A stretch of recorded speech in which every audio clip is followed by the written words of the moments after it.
অনুষ্ঠানের শুরুতে দেখা যায় কে রয়েছে আমার সঙ্গে। আপনার নাম? শাওন। শাওন। বয়স? 30। এই মুহূর্তে 30 বছর। হ্যাঁ, এই মুহূর্তে 30 বছর। জন্ম জেলা? নরসিংদীতে। নরসিংদীতে জন্মগ্রহণ করেছেন, ওখানেই আছেন এখনো? হ্যাঁ, ওখানেই আছে। ঠিক আছে, শুরু করুন আপনি যেখান থেকে মনে পড়ে আপনার জীবনের গল্প। আমার ছোটবেলাটা হচ্ছে নরসিংদীতেই কাটে। বাবা মা, 2 বোন 1 ভাই, এই ফ্যামিলি। ছোটবেলায় নরসিংদীতে ছিলাম না, ঢাকায় ছিলাম। জি, ঢাকায় ছিলাম। আমার বাবার হচ্ছে বিজনেস ছিল, হচ্ছে কাগজের বিজনেস ছিল। কাগজের বিজনেস? হ্যাঁ। এটা কি ধরনের বিজনেস? এটা হচ্ছে ঢাকা নয়া বাজারে যে বিজনেস, কাগজের যে হোয়াইট প্রিন্ট, তারপর নিউজ প্রিন্ট, এগুলি হচ্ছে বিভিন্ন মিল থেকে এনে ওরা হচ্ছে যে সেলটা করে। আচ্ছা আচ্ছা। তো সেই অর্থে হচ্ছে ঢাকায় থাকা। তো ঢাকায় কিছুদিন থাকার পরে হচ্ছে আমার বাবার ওই বিজনেসটা নিয়ে হচ্ছে একটা সমস্যা বলতে হচ্ছে জানি না তো, যে শুনছি যেটা আর কি, তার তখন তো ছোট ছিলাম, এতটা বুঝতাম না। তো ওই কাগজ দেওয়া নেওয়া নিয়ে যেটা হয় আর কি, কোন একটা প্রবলেম হয়েছে কারোর সাথে, তো তখনই হচ্ছে আমার বাবার নামে মনে হয় সরকারবাদী কোন একটা কেস হয়ে গেছিল। মানে যখন এই কেসটা হয়ে গেছিল, তো ওই কাগজের ওই বিজনেস করতো যে ওইখানকার পুরা সভাপতি ছিল আমার আব্বার মামা, আপন মামা। আচ্ছা। তো উনি যখন পুলিশ আসলো আমার বাবাকে জিজ্ঞেস করতে, তখন আমার বাবার মামা সামনে ছিল। তো সামনে থাকার পরে হচ্ছে আমার বাবা জিজ্ঞেস করছিল যে, মানে ওই মামার দিকে তাকায় ছিল, যেহেতু উনি সভাপতি ছিল। তো ওই মামা যদি একবার বলতো যে এটা হচ্ছে আমার মানে ভাগিনা, তাহলে দেখা গেছে যে এই ব্যাপারটা সলভ হয়ে যেত তখনই। কিন্তু যখনই পুলিশ জিজ্ঞাসা করলো, তারপরে হচ্ছে যে অনেক কিছু জিজ্ঞেস করছে আমার বাবাকে, তারপরে হচ্ছে আমার বাবার মামাকেও জিজ্ঞেস করছে অনেক কিছু। তো জিজ্ঞেস করার পরে উনি ডাইরেক্ট বলে দিছে যে আমি ওকে চিনি না। তো যখন এটা বলে দিছে, তখন তো কেস হয়ে গেছে। তো আব্বাকে ধরে নিয়ে গেছে, জেলে ছিল কতদিন ঠিক আমার মনে পড়তেছে না, তখন তো ছোট। তো তখন থেকে হচ্ছে আপনারা বলছিলেন কয় ভাই বোন ছিলেন? 2 বোন 1 ভাই। 3 ভাই। আপনি বড় সবার? হ্যাঁ, বড় সবার ছিল। ওকে, বলুন। তো তারপর হচ্ছে ওইখান থেকে তারপর বাবার বিজনেস তো পুরাই হচ্ছে নষ্ট। সেটা পেপারে আসলো বাবার ছবি, তারপরে অনেক টাকার ব্যাপার ছিল, সেটা কোটি কোটি টাকার ব্যাপার ছিল হয়তো। তো মানে পেপারে ছবি আসলো কি আপনার বাবাই আত্মসাৎ করেছেন টাকাটা? হ্যাঁ, এরকম কিছু একটাই আসছে। তারপর হচ্ছে মানে ধরায় দেওয়ার জন্য ওইরকম কিছু একটা ছবি। হ্যাঁ, ওই সুবাদে যখন বাবা চলে আসলো, তখন হচ্ছে কাগজের বিজনেসটা ছেড়ে দিল। ছেড়ে দেওয়ার পরে আমরা চলে গেলাম নরসিংদীতে। তো নরসিংদী যাওয়ার পরে স্কুলে ভর্তি হইলাম। ভর্তি হওয়ার পরে হচ্ছে কি যে আসতেছি যাইতেছি স্কুলে ভালোই। আমার খালাতো বোন, আমার আপন খালাতো বোন আমাদের বাসায়, আমার আপন খালাতো বোনের আমাদের বাসা থেকে বিয়ে হয়েছে। মানে আমাদের বাসায় থাকতো না, বাট হচ্ছে আমার বাবাই সবকিছু দেখাশোনা করে ওকে হচ্ছে বিয়ে দিচ্ছে। খালাতো বোনকে? হ্যাঁ, খালাতো বোনকে। তো খালাতো বোনের বিয়ে হয়েছে। বিয়ে হওয়ার পরে ওদের বাসার পাশেই একটা ছেলে, সে আমাদের বাসায় ওই বিয়ে আসছে গেছে আমাদের বাসায়, সেই থেকেই হচ্ছে পরিচয় আমার সাথে। তো তখন অবশ্য আমি ক্লাস 7-এ পড়তাম, তো এত ভালো মন্দটা তো এতটা বুঝি নাই। দেখা গেছে যে মানে যেভাবে বলছে, যে যেরকম করছে ওই রকমই হয়তো মানে আগাইছি বা কথা বলছি ওই রকম। এরকম কথা বলতে বলতে তার সাথে আমার জাস্ট একটা ভালো একটা মানে সম্পর্ক। ছেলেটা কে ছিল? মানে ছেলেটা আপনাদের ওই সময় পাড়া প্রতিবেশী? হ্যাঁ, পাড়া প্রতিবেশী ছিল। ওই আমার খালাতো বোনের শ্বশুর বাড়ির পাড়া প্রতিবেশী ছিল। কি নাম ছেলেটার? ছেলেটার নাম হচ্ছে মাসুদ। তো এরকম ভালো একটা সম্পর্ক হয়েছে। তো এটা আমার বাবা কোনোভাবে হচ্ছে টের পেয়ে গেছে যে এরকম হয়েছে। তো এখন বাবা নরসিংদীতে রাখবে না। নরসিংদীতে রাখবে না বলতে কোথায় যেতে হবে? আমার দাদা বাড়ি। হ্যাঁ, তো দাদা বাড়িতে যাব। এখন আমরাও হচ্ছে যেতে যাচ্ছি না, যে ছোটবেলা থেকে এইখানে ওইখানে থাকছি, দাদার বাড়িতে যাব না। আর আমার মা আসলে বলতে গেলে যে তখনকার সময়ে হচ্ছে খুব সহজ সরল, মানে এখনো অনেকটা সহজ সরল ভাবে আছে। ওনাকে আপনি যেভাবে বোঝাবেন, যে যেরকম করে বোঝাবে উনি ওইরকম করেই হচ্ছে বোঝে আর কি। তো আমার মা ওইখানে আমরা যাব না, উনিও যাবে না। তো এরকম করে করে আমার বাবা এখানে থাকবেই না। তো নরসিংদীতে আমাদের একটা বাড়ি ছিল তখনই, ওই বাড়িটা আমার মাকে আমার নানা দিছে। তো ওই বাড়িটা বাবা বিক্রি করে দিবে, মানে এক পর্যায়ে আমার সাথে রাগ করে বিক্রি করে দিবে। আপনার সাথে রাগ করে মানে আপনি আমার সাথে, মানে এই যে ক্লাস 7-এ পড়ে মেয়ের এই কি অবস্থা, মানে এটা কি শুনতেছি। আচ্ছা, এখানে বাড়ি বিক্রি করে দিবে, বাড়িটা থাকলে এখানে আসা হবে, বাড়ি থাকবে না, আমরা এখানে আসবো না। তো আমার বাবা, আমার মাকে যেহেতু আমার নানা দিছে বাড়িটা, আমার মা খুব কষ্ট হয়েছে। এবং আমার মা হচ্ছে, আমার মায়েরা 6টা বোন, 6 বোনের মধ্যে সবার ছোট। তো আমার মা খুব আদরের ছিলেন, তাই আমার নানা আমার মাকে সেই বাড়িটা দিছিল। এখন আমার মায়ের খুব মন খারাপ যে আমার বাবা দিছে, আমার বাবা নাই, কিন্তু আমার বাবার একটা শেষ স্মৃতি, এটা বিক্রি করে দিবে। আচ্ছা, তো আমার মা রাজি না। এখন আসলে কি করা যাবে, আমার বাবা বিক্রি করবে, দেখা গেছে বিক্রি না করলে এটা নিয়ে হচ্ছে সমস্যা আরো সৃষ্টি হবে। আচ্ছা, তো সেই সুবাদে বিক্রি করে দিল। তো বিক্রি করে দিছে, আমার মার অনেক মন খারাপ। তখনই হচ্ছে জায়গা বাড়ি সহ মাত্র 2 লাখ টাকা বিক্রি করছিল বাড়িটা। তো চলে গেছে। এখান থেকে চলে যাওয়ার পরে কোথায় গেল? আমার দাদার বাড়িতে চলে গেলাম। দাদার বাড়ি কোথায় ছিল? দাদার বাড়ি নরসিংদী থেকে আশেপাশেই ছিল না। ওকে। তারপর চলে যাওয়ার পরে এরকম স্কুলে আসতেছি, মানে যাচ্ছি, তো একদিন রাস্তায় ওই মাসুদের সাথে আমার দেখা। তো যখন দেখা হইলো, তখন আমি একটা রিক্সা দিয়া, আমার বাবা এই রিক্সাটা ঠিক করে দিছে, রিক্সা দিয়া সবসময় আসতাম যাইতাম, কিন্তু আমার মাথায় এটা ছিল না রিক্সাওয়ালাটা আমার বাবাকে বলে দিবে। হ্যাঁ, মানে যে মাসুদের জন্য আপনাদের বাড়ি বিক্রি করে দিতে হলো। হ্যাঁ, বাড়ি বিক্রি করে দিতে হলো। তো ওইখান থেকে যখন আমি কথা বলার পরে আমি স্কুল থেকে গেলাম। স্কুল থেকে যাওয়ার পরে দেখলাম যে আমার বাড়ির পরিবেশ খুব গরম। তখন আমি বুঝতে পারলাম যে এনিথিং রং, কোনো প্রবলেম তো অবশ্যই হয়েছে। তো গেলাম, যাওয়ার পরে দেখি আমার আম্মা অনেক কান্নাকাটি করতেছে। আমি জিজ্ঞেস করতেছিলাম যে মানে কি হয়েছে, প্রবলেম কি।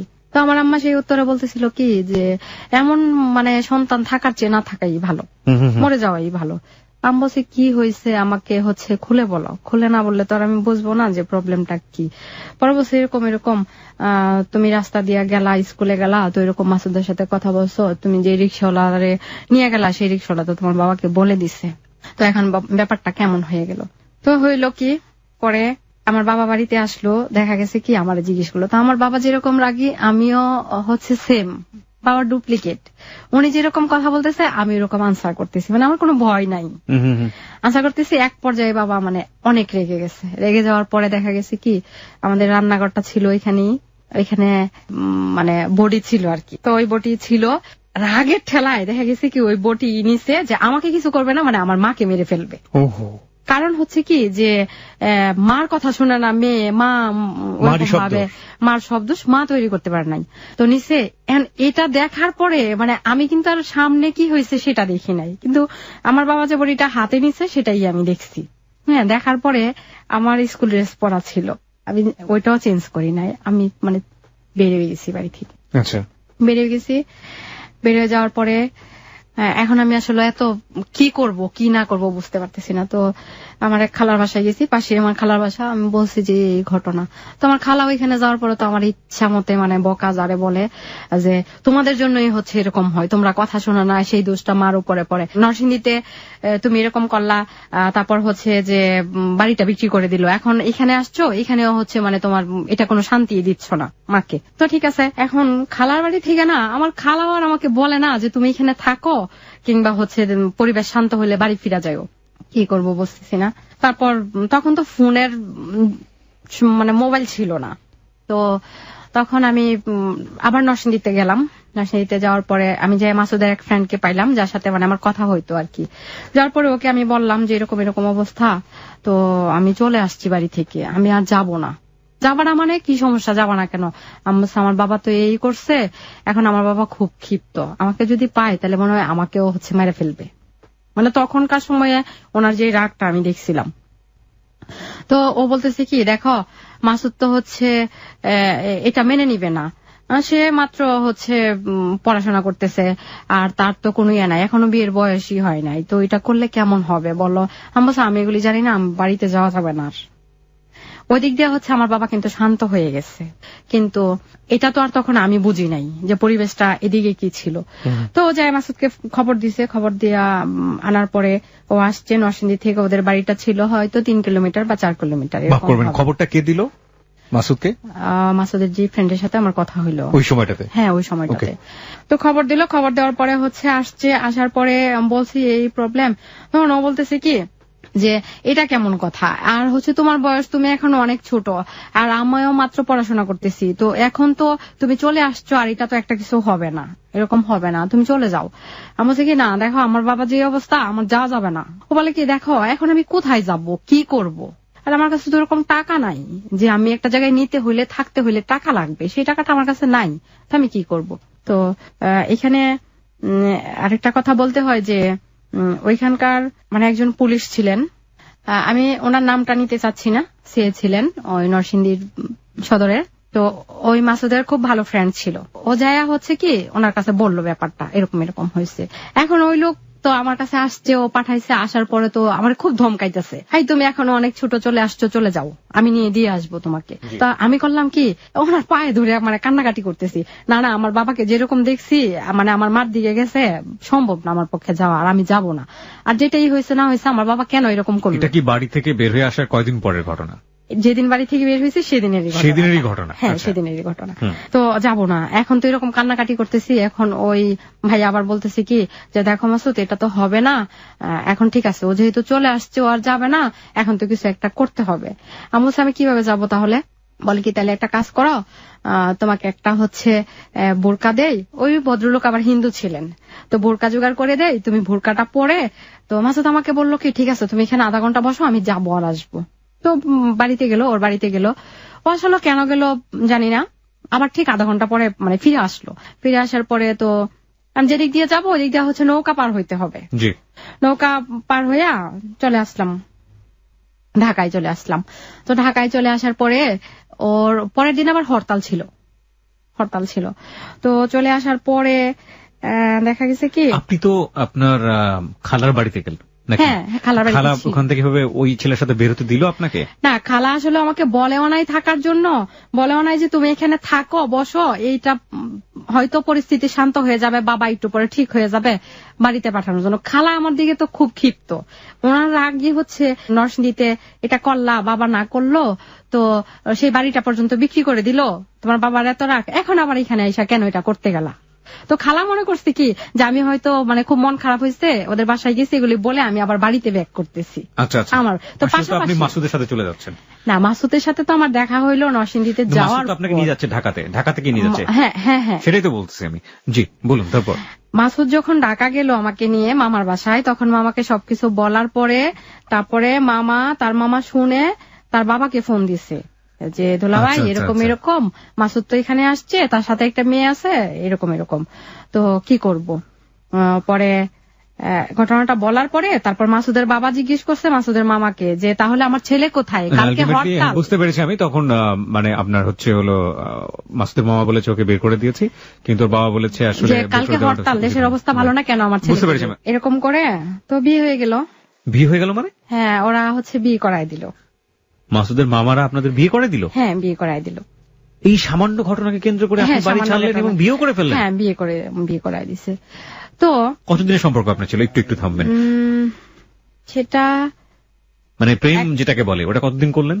এটা আসলে 1 বছর হবে। 1 বছরের মতো? হ্যাঁ, পুরোপুরি 1 বছর হবেও না, এতটা পুরো 1 বছর হবে না। আপনার চেয়ে বয়স ওনার কত বেশি ছিল? আমার চেয়ে ওর বয়স 10 বছর বেশি ছিল। 10 বছর? 10 বছর বেশি ছিল? হ্যাঁ। কি করতো তখন? ও তখন মাত্র ইন্টার করে ডিগ্রিতে। কোনো কাজ কর্ম করে না? না, কিছুই করে না তখন। আচ্ছা, তারপর হচ্ছে এটা হয়ে গেছে, হয়ে যাওয়ার পরে ঢাকায় থাকলাম মিনিমাম হবে 5 মাস। এই সময়টাতে বাবা খোঁজ নিল না, পরিবারের লোকজন? আমার বাবা মা কেউ খোঁজ নেয় নাই, এবং আমার বাবা বলছে যে আমার মেয়েটা হচ্ছে মরে গেছে। আর আমার বাবার ছোটবেলা থেকেই খুব স্বপ্ন ছিল তার মেয়ে একজন ব্যাংকার হবে এবং সিএ কমপ্লিট করবে। ছোটবেলা থেকেই উনি হচ্ছে স্বপ্ন দেখতো। তো আমার বাবার হচ্ছে এত প্রপার্টি ছিল না, বাট তার 2 মেয়ে 1 ছেলেকে ভালো করে পড়াশোনা করাইছে, জাস্ট এইটুকুই আর কি। তো দেখা গেছে আমার বাবা মা খোঁজ নেয় নাই। 5 মাস ছিলাম ওইখানে। থাকার পরে 5 মাস পর মানে আর 5 মাসের ঘটনাটা আমি একটু শুনতে চাই। হ্যাঁ, 5 মাসের ঘটনাটা অবশ্যই। 5 মাস থাকলাম হচ্ছে মাসুদের খালার বাসায়। ওইখানটায় ঢাকায় যেখানে থাকতাম ওইখানে হচ্ছে মামার বাসা, খালার বাসা, ইভেন মাসুদের বাসা তার বাবার 2টা বাড়ি আছে ঢাকায়, ওকে, ওইখানেই আশেপাশে। ওকে, ওদের রিলেটিভরা হচ্ছে সবাই একই সাথে, মানে বাড়ি দেখা গেছে পাশাপাশি, 1-2টা বাসা পরে এরকম আর কি। জি। তো মাসুদের খালার বাসায় থাকতাম। তো খালার বাসায় থাকার পরে আমি একটা কথা এখানে না বললেই হবে না, তার একজন মামা ছিল, মামা মানে ডাকতো আর কি, ওই এলাকার, ওইখানে স্থানীয় ছিল, উনি অ্যাডভোকেট ছিলেন। তো প্রতিদিন বাজার, তারপরে কি লাগবে না লাগবে সবকিছু হচ্ছে যে ওই মামা করে দিত, ওইখানে স্থানীয় ছিল, মামা করে দিত। আর মামা হচ্ছে মাসুদকে খুব আদর করতো, তো করে দিত মামা। তো চলে যাচ্ছে এভাবে। আর মাসুদের এক বড় ভাই ছিল, মামাতো ভাই, প্রতিদিন আবার করতো কি, ওই ভাইয়াটা ধরেন পড়াশোনাটাও, যে তখন চলে আসছি পড়াশোনা বন্ধ, তখন ওই ভাইয়া বলতো যে তুমি এক কাজ করো, তুমি তো ফ্রি থাকো, ওই টাইমটাই হচ্ছে আমি বই টই কিনে দিয়ে পড়াশোনা যা করা দরকার আমি করাবো, তুমি আমার কাছে পড়বা। আচ্ছা। তো ঠিক আছে, চলতে থাকলো এরকম। তো উনি আবার প্রতিদিন আমাকে 5 টাকার 2টা কয়েন দিয়ে যাইতো, যে মানে প্রতিদিন যেই রুমটাতে ছিলাম তখন হচ্ছে টিন শিট বিল্ডিং ছিল, ওরকম ভালো ছিল না, মাত্র কোন রকমে করছে। তো ওই ঘরের উপর থেকে কিভাবে জানি উনি ফেলতো, 2টা কয়েন ফেলতো। তো আমি প্রতিদিন রুমে গেলেই দেখতাম যে 5 টাকার 2টা কয়েন ওখানে থাকতো। তো থাকলে বলতো কি যে এই টাকাটা হচ্ছে তুমি জমা করে রাখবা, কখনো হয়তো কাজে লাগবে, আমার তো আর এত ইনকাম সোর্স নাই, আমি তোমাকে খুব বেশি দিতে পারবো না, কিন্তু যেটা দিচ্ছি হয়তো তোমার কাজে লাগতে পারে, তুমি জমায় রাখবা। তো গেল এরকম চলতেছে 5 মাস। যাওয়ার পরে একদিন এদিকটা হচ্ছে মাসুদের বাবা, মাসুদের মামা মামি, তারপরে খালা খালু সবাই হচ্ছে কি একদিন সন্ধ্যাবেলা, সেটা 3 মাস থাকার পরে, 3-4 মাস থাকার পরে একদিন মাসুদকে তার মামার বাসায় ডাকলো, তুমি আসো। তো মাসুদ গেল, তার মামা খালাতো ভাই যে 2টা থাকতো বাসায়, ওই 2 খালাতো ভাই গেল। মানে পুরা আমার মনে হচ্ছে কি যে তাদের ফ্যামিলির যতগুলি লোকজন আছে, আত্মীয় স্বজন, সবাই একটা জায়গায় বসছে। তো আমি এটা জানি না, আমাকে বলা হয় নাই ফার্স্টে যে কেন তাকে ডাকছে। জি। তো যাওয়ার পরে ওইখানে অনেক রাতে আসছে, প্রায় হবে 3টা বা 4টার দিকে আসছে, সকাল মানে ভোর হয় এরকম। তো আমি আসার পরে জিজ্ঞেস করলাম কি তুমি মামার বাসায় গেলা, কি হইলো, আমি একা বাসায় থাকলাম, মানে কেন তোমাকে ডাকছে? তো দেখি কি চুপ করে আছে, খুব মুড অফ। তো আমি জিজ্ঞেস করলাম যে তোমার আসলে প্রবলেমটা কি হয়েছে? পরে বলতেছে কি যে আমার কোনো প্রবলেম নাই। আমি বলছি না, কোনো একটা সমস্যা তো হয়েছে, তুমি আমাকে খুলে বলো। তারপর সে বলছে যে আমাকে সব আত্মীয় স্বজনরা বলছে যে তোমার বয়স এখনো অনেক কম, আমার তো ইনকাম সোর্স নাই কোনো কিছু, আমি মাত্র পড়াশোনা করতেছি, আর আমাদের যে ফ্যামিলি, আমার বাবা মেনে নিবে না, আমাকে বলছে কি তোমাকে ডিভোর্স করে দিতে, সেই ব্যবস্থাটা ওরা করে দিবে। ওকে। তো আমি তখন মানে এটা বলার পরে আমি খুব তাকায় আছি ওর দিকে, যে মানে আমি আসলে তখন কি বলবো ঠিক বুঝতেছিলাম না, মানে কি করব। তো অনেকক্ষণ চুপ করে থাকার পর আমি ওরা জিজ্ঞেস করলাম যে এখন তোমার সিদ্ধান্তটা কি? তো বলতেছে কি যে না, আমি এটা ছাড়বো না, ওরা যাই বলুক আমি এটা করব না। ওকে। তো ঠিক আছে, ও আবার বলতেছে যে আমরা তো এখানে থাকতেও পারতেছি না, অন্য একজন বাজার করে দেয়, খাচ্ছি যাচ্ছি, ভাবে তো আর যাবে না বা হবে না, তোমার পড়াশোনা করতে হবে, আমার হচ্ছে পড়াশোনা বাকি আছে করতে হবে। তো এক কাজ করো, আমরা চলে যাই, তুমি তোমার বাড়ি চলে যাও, আমি আমার বাড়ি চলে যাই। আচ্ছা। তো এদিকটা হইল কি, ওর বাবা হচ্ছে ব্যাংকার ছিলেন, জব করতো, ব্যাংকার ছিলেন। তো ওর বাবা ওর জন্য দেশের বাইরে যাওয়ার জন্য টাকা জমা দিল ইতালিতে। ওকে। তো যার কাছে টাকা জমা দিল, টাকাটা জমা দেওয়ার পরে মাসুদকে হয়তো কোনোভাবে খবর দিছে কিংবা ফোনে বলছে যে এরকম তোমাকে তো দেশে বাইরে যাওয়ার জন্য টাকা জমা দিছি, তুমি বাড়ি চলে আসো, আর তোমার বউকে বলো তার বাবার বাড়ি চলে যেতে। মানে এটাই ছিল রিজন, যেটা আপনাকে সে বলেনি? হ্যাঁ। আপনাকে তখন বলেছিল ব্যাপারটা যে ইটালিতে যাওয়ার চেষ্টা করছে আমার ফ্যামিলি? না, এটা বলেন তখন, এটা বলেন, ইনফরমেশন আপনাদের তখন দেয়নি? আচ্ছা ঠিক আছে। তারপর হচ্ছে ওইরকম ও আমাকে বলল যে হচ্ছে বাড়ি থেকে তো হচ্ছে খবর আসছে, তো আব্বা হচ্ছে ইটালি যাওয়ার জন্য টাকা দিল, তো এখন তো তোমাকে তোমার বাড়ি যেতে বলছে, আমাকে আমার বাড়ি যেতে বলছে। এটা বললো আপনাকে পরবর্তী? হ্যাঁ, এটা আমাকে বলছে। তো আমি বললাম কি যে এখন তোমার সিদ্ধান্তটা কি? বলে কি আমি যদি ওইখানে যাই তাহলে কি এটা ভালো না? আমি বলছি ঠিক আছে। তো আমি আসলে তখন তো আর এতটা বুঝতাম না কি জন্য যাইতে বললো, কি করতে বললো বা কেন যাইতে বললো। তো আমি বলছি হ্যাঁ ঠিক আছে, যেতে বলছে তো যাবে। তারপরে আমার আম্মাকে কোনোভাবে হয়তো খবর দেওয়া হয়েছে আমার বাড়িতে, তো আমার আম্মা আমার মামিকে নিয়ে ঢাকায় আসলো। আমার বাবা তো আসবে না কখনো। তো আমার মামিকে নিয়ে ঢাকায় আসছে। আসার পরে দেখা গেছে কি ওর মামি, তারপরে হচ্ছে ওর মামা, খালা, খালু ওদের সাথে বসছে। কি কথা হয়েছে এরকম যে ও ইটালি চলে যাবে, ঠিক আছে আপনাদের মেয়েকে আপনারা নিয়ে যান। তো আপনাদের মেয়েকে আপনারা নিয়ে যান মানে কি, আপনার ফ্যামিলির লোকজন তখন বসলো ওখানে? হ্যাঁ, আপনার ফ্যামিলির লোকজনকেও রেখেছে? আমার ফ্যামিলির লোকজন বলতে তো আমার বাড়িতে যখন খবর দেওয়া হইলো তখন হচ্ছে আমার মা আর আমার মামি আসলো। আচ্ছা। আসার পরে তারপরে হচ্ছে আমার মা আর মামির সাথে বসলো ওর মামি মামারা। তো বসার পরে ডিটেলস বললো যে ওই ইটালির জন্য টাকা দিছে ওর বাবা, ও হচ্ছে মানে যাবে, তো আপনাদের মেয়েকে আপনারা নিয়ে যান। তো ও ইটালি গেলে ওর অবস্থা ভালো হইলে যখন ইনকাম সোর্স হবে তখন তো হচ্ছে আবার নিয়ে আসবে। আচ্ছা। তো ঠিক আছে, আমার মা নিয়ে আসলো আমাকে, সেদিন নিয়ে আসলো। জি। তো আমি চলে গেলাম আমাদের বাড়িতে, ও চলে গেল ওর বাসায়। তো এখানে যাওয়ার পরে যেদিন ইটালির জন্য টাকা জমা দিল, ওইখানে যাওয়ার পরে তারপর দিন আমাকে বলল কি যে লোকের কাছে টাকা জমা দেওয়া হয়েছে সেই লোক মারা গেছে। মানে বাড়িতে যাওয়ার পর দিনই আপনাকে এই ধরনের কথা বলছে? পর দিনই এটা বলছে। তো ঠিক আছে, মারা গেল, এখন তো আর তার সেই ইটালি যাওয়া হইল না, ওই লোক মারা গেল, তো এখন আসলে কি করবে? রাইট। তো আমার সাথে আসলে ওইরকম যোগাযোগ তখন আর নাই। ওর বাসার দিক থেকে আসলে চাচ্ছে না, হয়তো ওইরকম যোগাযোগ নাই। এই মাঝে মাঝে হচ্ছে তখন তো আর। আপনি যে বাড়ি ফিরে গেলেন, আপনার বাবা আপনাকে কিভাবে রিসিভ করলো একটু শুনি। আমার বাবা, আমি যে বাড়ি ফিরে গেলাম, আমার বাবার সাথে আমি যে কয়দিন বাড়িতে ছিলাম আমার বাবার সাথে আমার দেখা হয় নাই। কারণ হচ্ছে আমি এক রুমে থাকতাম, আমার বাবা আরেক রুমে থাকতো। ইভেন আমার বাবা আমার সাথে দীর্ঘ 8 বছর কথা বলে নাই। এরপরে দীর্ঘ 8 বছর কথা বলে নাই। তারপরে তো আমার বাবার সাথে দেখা হয় না। এক দিদা আসছে, বাবা আরেক দিদা যায়, আর আমিও হচ্ছে এরকম মানে লুকানোর মতো একটা অবস্থা, যে মনে হয় যে বাসায় হচ্ছে কেউ চুরি করে, চোর যেরকম লুকায় থাকে ওরকম হচ্ছে লুকানোর মতো অবস্থা।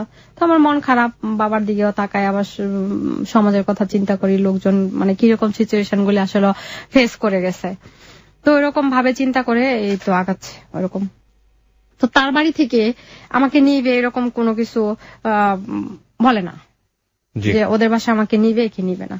তো এটার পরে কিছুদিন পরে হবে, কিছুদিন বলতে হচ্ছে 7-8 মাস পরে হবে। ওদের বাসা থেকে নেওয়ার কোনো নামগন্ধ নাই। তো একদিন বললো কি আমার বাড়িতে আমি নিজেই নিয়ে যাব, ওরা কেউ নেক আর না নেক আমি নিজেই নিয়ে যাব। আচ্ছা। তো হুট করেই একদিন আমাকে নিয়ে গেল, ওদের বাসায় নিয়ে গেল। নিয়ে যাওয়ার পরে হচ্ছে আর কি সবার সাথে পরিচয় করাইলো, বলতে হচ্ছে কেউ আমার সাথে কথা বলে না, এরকম করে বিয়ে হয়েছে, আবার এরকম করে নিয়ে আসছে, এটা কোনো কথাই হইলো না, কোনো যুক্তি হইলো না। আচ্ছা। তো আমি যেদিন এখান থেকে গেলাম সেদিন তো আমার সাথে কাপড় চোপড় ছিল না, কারণ আমার বাবার কাছে বলার কিছু ছিল না, আমার মায়ের কাছে বলারও ছিল না। আমার বাবা মার কথা হয়তো এটাই ছিল যে ওদের বাসা থেকে যদি কেউ নিতে আসে তাহলে তুমি যাবা, যদি নিতে না আসে তাহলে যাবা না। আচ্ছা। হ্যাঁ। তো নিয়ে গেছে, আমার কাপড় চোপড় ছিল না, আমার মনে আছে সেদিন আমার গায়ে লাল একটা জামা ছিল, ওই বাসায় গেলাম। তো তখন হচ্ছে মানে আমার চুলগুলি ছিল অনেক লম্বা, অনেক লম্বা ছিল। জি।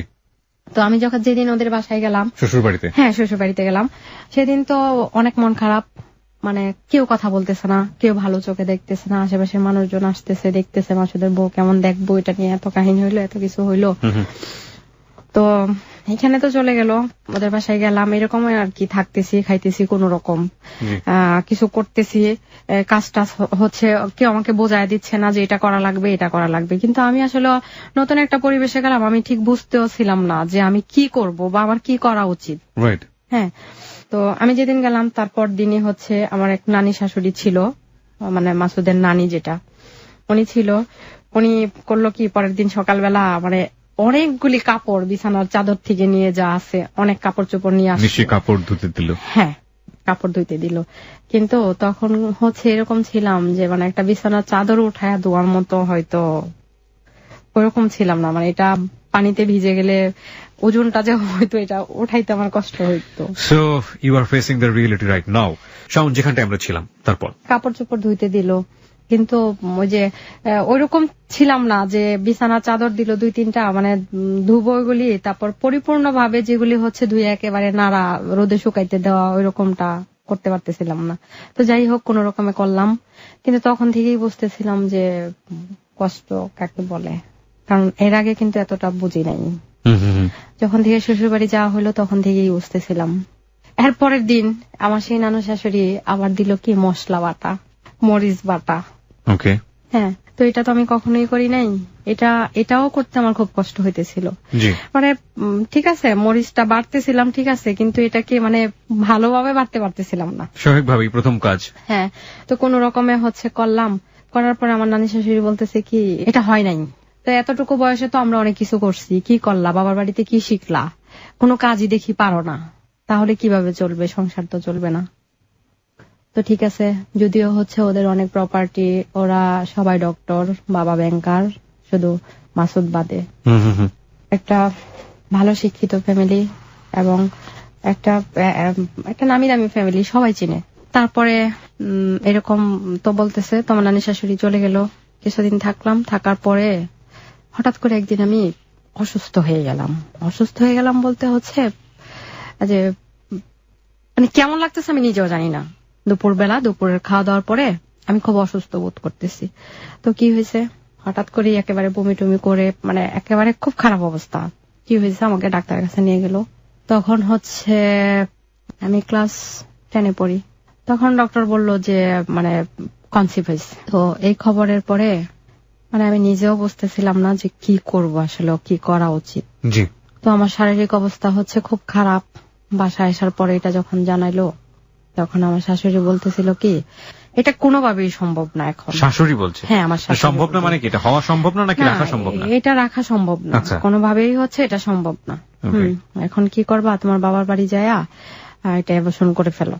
বাবার বাড়ি গিয়ে অ্যাবর্শন করো? হ্যাঁ, বাবার বাড়ি যাই অ্যাবর্শন করে ফেলো, কারণ এখানে তোমার কে কি করবে, কেউ কিছু করতে পারবে না। এখানে আমরা কিছু করতে পারবো না তোমাকে, তুমি অসুস্থ হয়ে বিছানায় পড়ে থাকলে তোমাকে কে দেখবে। তো আমি আসলে খুব ভাইয়া পড়লাম, কি করব বুঝতেছি না। জামাইকে বললেন না?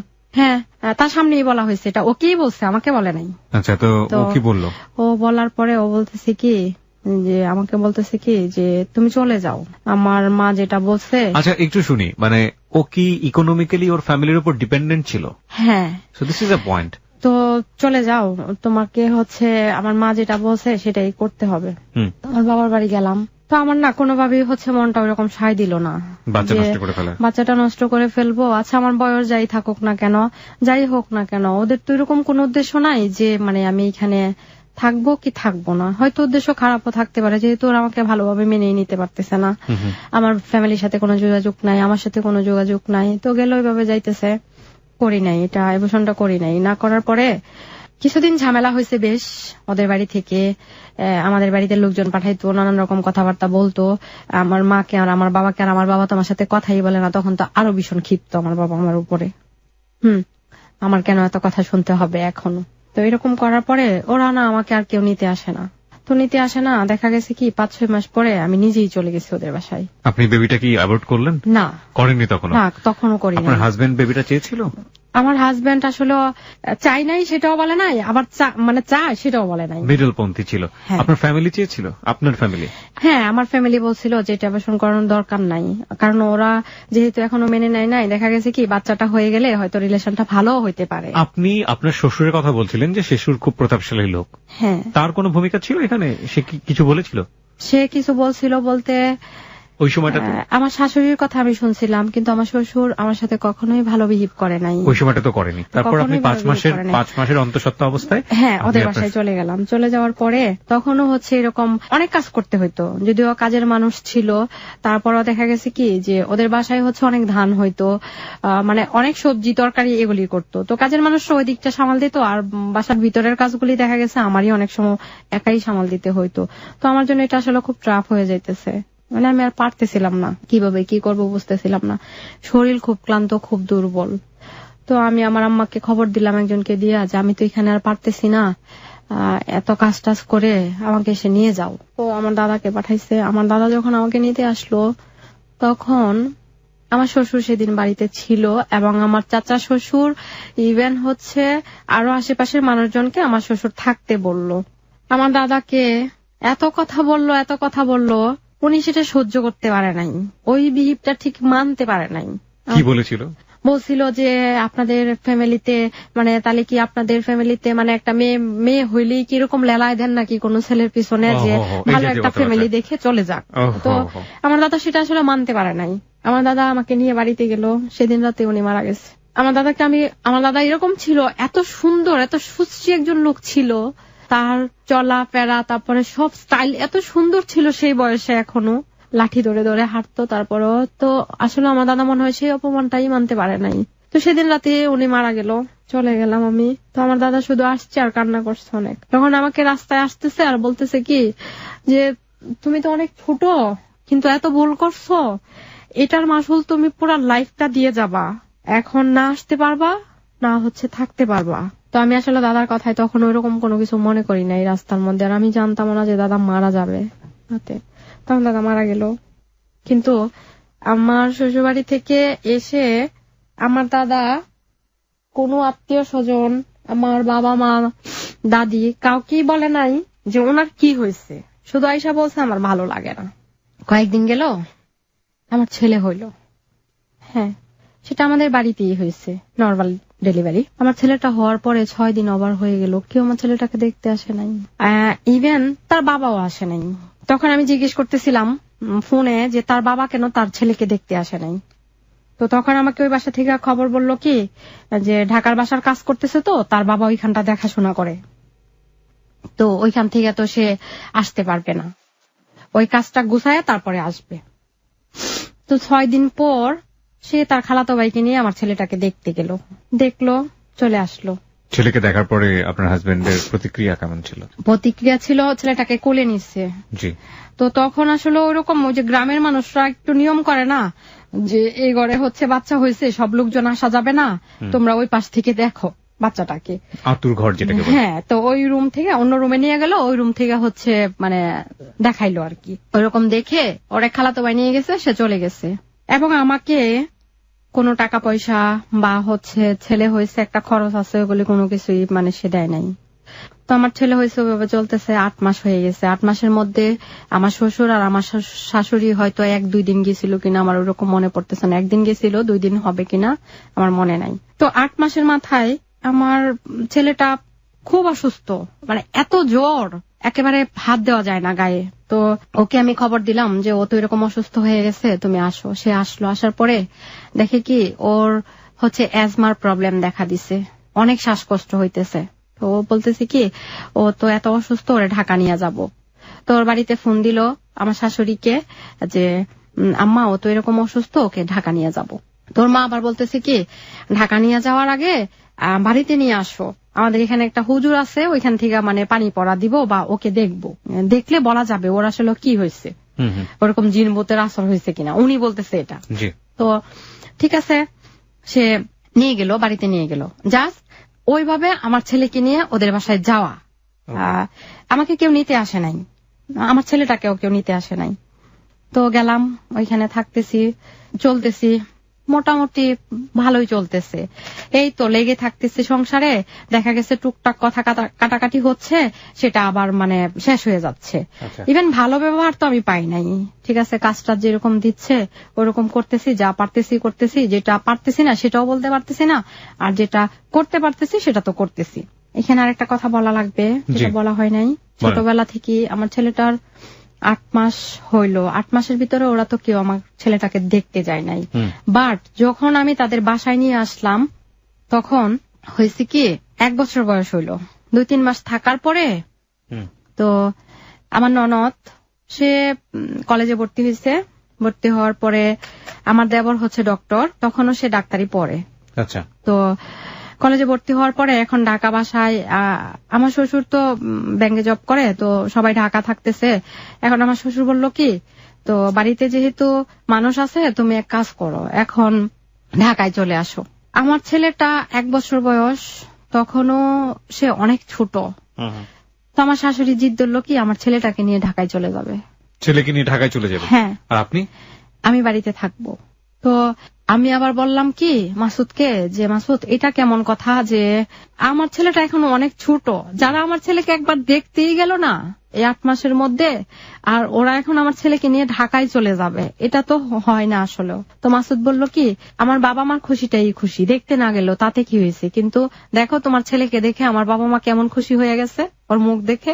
আমার খুব মনে পড়ে আমার ছেলেটা তখনও ভালো করে বুকের দুধটাও খাইতে পারে নাই, ওকে নিয়ে চলে গেছে। আমার খুব খারাপ লাগছে, কয়দিন ফিল করছি, অনেক হয়তো অনেকভাবে কান্নাকাটি করছি, কিন্তু তারপর আমার মেনেও নিছি যে নিয়ে চলে গেছে, ঠিক আছে, ওদের কাছে রাখবে, আদর করবে, ভালো থাকবে। তখন থেকে ওরে স্কুলে ভর্তি করার আগ পর্যন্ত ওর দাদু যেখানেই গেছে ওকে নিয়ে গেছে। আমি কোনোদিনও না করি নাই। যখন যেখানে যাইতে চাইছে আমি সেখানেই নিয়ে যাইতে দিছি। তো তখন আমার মাথায় একটা জিনিস ছিল যে সংসারে শান্তির জন্য অন্তত পক্ষে কোনো কথা বলা ঠিক না, চুপ করে থাকি, দেখি যে হয়তো শান্তিটা ফিরে আসবে। কথা কাটাকাটি তো আর হবে না, এমনিতেই অনেক প্রবলেম, অনেক জ্বর তুফান গেল। তো ঠিক আছে, ছেলেটাকে ওরকম নিয়ে যায়। যখন আমার ছেলেটাকে স্কুলে ভর্তি করব তখন আমার ছেলেটাকে নরসিংদী নিয়ে চলে আসছে। হ্যাঁ, তখন বলতেছি কি ওরা তো স্কুলে ভর্তির সময় হয়ে গেছে, ওর স্কুলে ভর্তি করে দাও। তা আমি এতদিন চুপ। আমি তখন বলতেছি কি যে ওকে যখন স্কুলে ভর্তি করার বয়স ছিল না, একেবারে ছোট ছিল, তখন ওরে ঢাকায় নিয়ে চলে গেলেন। আর যখন স্কুলে ভর্তি করব এখন, তাহলে এখন কেন এখানে নিয়ে আসলেন? ওরে ঢাকায় ভালো একটা স্কুলে ভর্তি করে দেন। বলে কি ওর বাবার তো ইনকাম নাই, ওর বাবা ঢাকায় ভর্তি করলে সেটার খরচ কে বহন করবে? তো আমি বলছি কি আপনাদের তো 2টা বাড়ি আছে ঢাকায়, নরসিংদীতে বাড়ি আছে, মার্কেট আছে, আপনারা নিজেও সবাই জব করেন, তো আমার ছেলেটার খরচ বহন করার মতো ওই রকম ক্ষমতা কি আপনাদের নাই? ওইখানে অনেক কথা কাটাকাটি হয়ে গেছে, অনেক কিছু হয়ে গেছে। যাই হোক, আমি আমার ছেলেটাকে ভর্তি করে দিলাম নরসিংদী একটা স্কুলে। ওকে, ভর্তি করে দিলাম, চলতেছে, ভালোই চলতেছে। সে ভালো রেজাল্ট করলো, প্রাইমারি স্কুলে ভর্তি করে দিছি। তো ভালো রেজাল্ট করার পরে তারপরে যখন সে ক্লাস 6-এ উঠলো, 7-এ উঠলো, তার স্কুল পারফরমেন্স খুব খারাপ ছিল। সে চুপ করে থাকতো, অনেকটাই চুপ করে বসে থাকতো, কারোর সাথে ওরকম কথা বলতো না, খুব রিজার্ভ থাকতো, ফ্রি যেটা, এটা কারোর সাথে ছোটবেলা থেকেই না। যখন ক্লাস 6-এ পড়ে তখন ওই সময়টাতে হ্যাঁ, হঠাৎ করে ওদের বাসায় আমার সাথে অনেক প্রবলেম। আমার শ্বশুর শাশুড়ি আমার সাথে পুরো ম্যাচ হচ্ছেই না। টুকটাক কাজ থেকে শুরু করে নিয়ে, কথা থেকে শুরু করে একটার পর একটা লেগে যায়। তখন করছি কি, আমি আমার বাসা থেকে চলে গেছি। আমার রাগারাগি করে চলে গেছি। এগুলোর জন্য কি আপনার হাজবেন্ড আপনার উপরে কোনো ধরনের ফিজিক্যাল টর্চার করা? অবশ্যই ফিজিক্যাল টর্চার করছে আমার উপরে। দেখা গেছে তার ফ্যামিলির সাথে যদি কথা কাটাকাটি হইতো, লাগালাগি হইতো, তখন একটা পর্যায়ে দেখা গেছে তার বাবা মার সাথে কোনো কথার উত্তর দিত না। সে আমাকে সবসময় দায়ী করতো, এটা না করলে এটা হইতো না। এটার জন্য সে আমার উপরে অনেক টর্চারিং করছে, অনেক হাত উঠাইছে, ইভেন অনেক অত্যাচার করছে। হ্যাঁ, এখানে আরেকটা কথাও বলা হয় নাই, এর মধ্যে কিন্তু আমার আরেকটা বাচ্চা কনসিভ হয়েছে। আমার ছোট ছেলেটা হয়েছে। ছোট ছেলেটা যখন আমার কনসিভ হইলো, তখন দেখা গেছে কি আমি আমার দেবর ডক্টর, তো আমি সবসময় ঢাকায় ট্রিটমেন্ট করাইতাম। তো করানোর পরে আমার ছেলেটার পজিশন উল্টা। তো তখন থেকেই ম্যাডাম আমাকে বলতেছিল কি যে আপনার বড় ছেলেটা ডেলিভারি হয়েছে নর্মালে, এটার কিন্তু হবে না, বাচ্চার পজিশনটা ভালো না, আপনি অবশ্যই ঢাকায় শিফট করতে হবে। তো ডক্টর আমাকে একটা ডেট দিয়ে দিল এবং বলল আপনি 2 দিন আগে হসপিটালে চলে আসবেন। তো এইখানে আমার যখন খুব পেন উঠলো, ডক্টর যেদিন ডেট দিল, তখন আমার হাজবেন্ডের হাতে এরকম টাকা ছিল না যে একটা গাড়ি ভাড়া করে আমাকে নিয়ে যাবে হসপিটালে। তো আমারও অনেক সাহস যে ঠিক আছে, টাকা পয়সা যেহেতু নাই, আমি এতটা দেখি না কি হয়, আল্লাহ কি করছে, কি রাখছে আমার জন্য। তো আর সম্ভব না কোনোভাবেই। দেখা গেছে যে অনেক বাজে অবস্থা হয়ে গেছে, পেনটা বাড়তেছে আর আমার অবস্থাও খুব খারাপ হচ্ছে। তো আমার শাশুড়ি করলো কি, আমার বাড়িতে, আমার শ্বশুর বাড়িতে একটা কাজের ছেলে থাকতো, ওরে নিয়ে একটা গাড়ি আবার আমার হাজবেন্ডই পাঠাইছে, গাড়ি নিয়ে চলে আসলো আমাকে নিতে। এখন আসার পরে বলতেছে কি যে ওরে আসলে নেওয়া লাগবে না, বাসাই হবে। কিন্তু আমার দেবর কিন্তু তার মায়ের সাথে অলওয়েজ ফোনে কথা বলতেছে যেটা বাসায় হবে না, ওনার অবস্থা ভালো না, কিন্তু ওনার কথা হয়েছে এটা বাসাই হবে। তখন হইল কি, সেটা ছিল কোরবানি ঈদের আগের দিন। তো অনেক জ্যাম ছিল রাস্তায়, এরকম জ্যাম ছিল যে রাস্তায় জ্যাম একেবারে নরসিংদী থেকে হসপিটালের গেট অবধি শুধু জ্যামে গেলাম। তো আমি রাস্তার অবস্থা আমার খুব খারাপ। যখনই আমি গেলাম হসপিটালে, তখন আমার অবস্থা এতই শোচনীয় ছিল যে ডক্টর বলতেছে যে এখন কি ওকে বাঁচাবো নাকি বাচ্চাটাকে বাঁচাবো, কাকে বাঁচাবো। হ্যাঁ, তো আমার ছেলেটা যখন হওয়ার পরে সিজার করতে হয় নাই, তো হয়েছে, হওয়ার পরে খুব রাগারাগি ভীষণ হসপিটালে, একেবারে যেটা বলার বাইরে। ডক্টররা সবাই, পরদিন কোরবানি ঈদ। তো এখন ঈদ করবে তার ছেলেকে নিয়ে, সে বাড়িতে চলে আসবে। আর হসপিটাল থেকে হচ্ছে বলছে যে আর হসপিটালে থাকা লাগবে না, তো আগের দিন হয়েছে ভালোই, এখন আলহামদুলিল্লাহ বাড়ি নিয়ে যাও। তো এখন বাড়িতে আসব, আমি তো শুনি নাই এত কথা, কিন্তু পরে যেটা শুনছি আমার শ্বশুর নাকি বলতেছে যে আজকে ঈদ দেখে কি হয়েছে, এখানে আনতে হবে কেন, এখানে নিয়ে আসলে কে করবে, ওকে ওর বাড়ি পাঠায় দাও। আপনার বাচ্চাকে নিয়ে কথা বলছেন? হ্যাঁ, মানে না আমাকে নিয়ে বলতেছে যে ওকে ওর বাড়িতে পাঠায় দাও, এখানে আনতে হবে না, এখানে আসলে কে কি করবে তাকে। তো এই কথাটা আমি শুনি নাই, কিন্তু আমার ননদ বলতেছিল কি যে এটা কেমন কথা, নতুন একটা বেবি আসছে, এটা আনন্দে ঈদ করব সবাই মিলে নিয়ে, এটা কেমন কথা, কেন বাড়ি পাঠায় দিব। তো আমার ননদ জোর করেই নিয়ে গেল ওদের বাসায় আমাকে। তো নিয়ে যাওয়ার পরে ভালোই দেখলো, আমার বড় ছেলেটা দেখলো, খুব খুশি। তো পরদিন হচ্ছে ঈদ, আমার বেবিটা যেদিন হয়েছে সেটা কোরবানি ঈদের আগের দিন হয়েছে। তো আমরা পরের দিন রাতে গেলাম, রাতে যাওয়ার পরে পরদিন ঈদ। তো ঈদের দিন সকালবেলা মানে আমার শারীরিক অবস্থা খুব খারাপ, আমার মা আমাকে দিয়ে চলে গেছে, কারণ হচ্ছে পরদিন ঈদ, ওনার যাইতেই হবে বাসায়। তো চলে গেছে, চলে যাওয়ার পরে মানে আমার তো এরকম অবস্থা, আমি উঠে দাঁড়াইতে পারি না। এখন আমাকে ওরা বলতেছে কি যে তখন হচ্ছে সাপ্লাই পানি ছিল সেটা বাথরুমে, তো আমি টিউবওয়েলে, আমাকে দিছে গোসল করতে। তো আমার বেবির যে কাপড় চোপড় আছে ওগুলি তো আমাকেই ধুইতে হবে, তো আমাকে দিল ধুইতে। কিন্তু আমার এরকম এনার্জি ছিল না যে আমি একটা টিউবওয়েল থেকে পানি উঠায়া তারপরে এগুলি ধুবো। আপনি মা হয়েছেন? মা মানে গতকালকে, যেমন আজকে এর আগের দিন আমার অবস্থা খুব খারাপ। তখন আমি গেলাম ওইখানে, আমার চোখ থেকে অনবরত পানি পড়তেছে, মানে আমি তো শক্তিই পাচ্ছি না যেটার থেকে আমি পানি উঠায়া তারপরে হচ্ছে এটা দিব, কিন্তু আমাকে কেউ হেল্প করে নাই যে ওরা একটু পানি উঠায়া দেই, ওইটা করো, কেউ হেল্প করে নাই। তো গেল ওইভাবে, যাওয়ার পরে তো আমি যেখানে আসছিলাম যে আমি রাগারাগি করে একটা পর্যায়ে পরে চলে গেলাম, আমি আমার 2টা ছেলেকে রেখে চলে গেছি। হ্যাঁ, এবং চলে গেছি, আমার পায়ে একটা স্যান্ডেলও ছিল না। যখনই আমি ঘর থেকে বেরিয়ে গেছি, ওরা হচ্ছে ঘরের মধ্যে, আমি হচ্ছে বাড়ির উঠানের মধ্যে দাঁড়ায় আছি। তো আমার সাথে ঝগড়ার পরে একটা পর্যায়ে আমার শ্বশুর গেটটা আটকায় দিল যে আমাকে ঘরে ঢুকতে দিবে না। তখন আমি এখানে দাঁড়ায় আছি, কি করবো, আমার পায়ে স্যান্ডেলও নাই, আমি খালি পায়ে চলে গেছি, ইভেন আমার সাথে কোনো টাকা নাই। শ্বশুর বের করে দিল আপনাকে? হ্যাঁ, বের করে দিছে বলতে গেটটা আটকায় রাখছে যে আমাকে ঘরে ঢুকতে দিবে না। আপনার জামাই কই তখন? হ্যাঁ, ঘরের ভিতরে। ও তখন বাড়ির ভিতরে জামাই? হ্যাঁ, আপনি গেটের বাইরে দাঁড়ায় আছেন? হ্যাঁ, আমি গেটের বাইরে। এবং তার কিছু করার নাই? না, তার কিছু করার নাই, তো পুরোপুরি মেরুদণ্ডহীন। তারপরে আমি কি করব, তারপরে হচ্ছে আমি জুতা ছাড়াই বেরিয়ে গেছি। তো এখানে যারা কাজ করে কয়েকজন মহিলা আছে, ওরা আমাকে খুব টানাটানি করতেছে যে আপনি যায়েন না, কিন্তু এখানে এরকম কথাবার্তা হয়েছে, মানে আমার আর থাকতে ইচ্ছা করতেছে না। আমিও দেখা গেছে কথার উত্তরে কথা মানে বলে ফেলতেছি, তো আমি আর পারতেছি না। তো কি করলাম, আমি চলে গেলাম। কোথায় চলে যাব, আমি সিএনজিতে উঠলাম, নরসিংদীতেই গেলাম আর কি। কতটুকু ধরেন নরসিংদী থেকে একটু ভিতরে আমার একটা খালাতো বোন থাকে, তো আমি তার এখানে যাব। এখন আমার বড় বাচ্চাটা কোথায় তখন? তখন বড় ছোট দুইটাই হচ্ছে ওদের বাসায়। আচ্ছা, বড় বাচ্চাটা ওদের বাসায়? হ্যাঁ, ওদের বাসায়। আচ্ছা, ছোট বাচ্চাটাও রেখে দিল? ছোট বাচ্চাটা যখন রেখে দিল ওর বয়স কত? ওর বয়স তখন হচ্ছে 5 বছর। ছোট বাচ্চাটার বয়স 5 বছর? হ্যাঁ। ওকে। তারপরে চলে গেছি। এখন আমার সাথে সিএনজিতে উঠছে আমার শ্বশুর বাড়ির এখানকার একটা ছেলে। তো আমি ওকে বলতেছি কি যে ভাইয়া আপনি কিছু মনে করবেন না, আমি তো একটু এক জায়গায় যাব, কিন্তু আমার ফ্যামিলিতে তো ঝামেলা হয়েছে, সেটা তো আপনাদের আশেপাশে আপনারা শুনছেন, আমি না স্যান্ডেল আনতে ভুলে গেছি, আমাকে কি আপনি স্যান্ডেল কিনে দিবেন? পরে বলতেছে কি ভাবি ঠিক আছে আপনি সিএনজিতে বসেন, আমি স্যান্ডেল কিনে দিচ্ছি। কিন্তু আমি খালি পায়ে এতটুকু কিভাবে যাব সেটাও চিন্তা করতেছিলাম, যে খালি পায়ে দেখলে হয়তো কেউ কোশ্চেন করতে পারে যে খালি পায়ে কেন। তো ওই ছেলেটা, আমি গাড়িতে বসছি, সে হচ্ছে আমাকে স্যান্ডেল কিনে দিছে।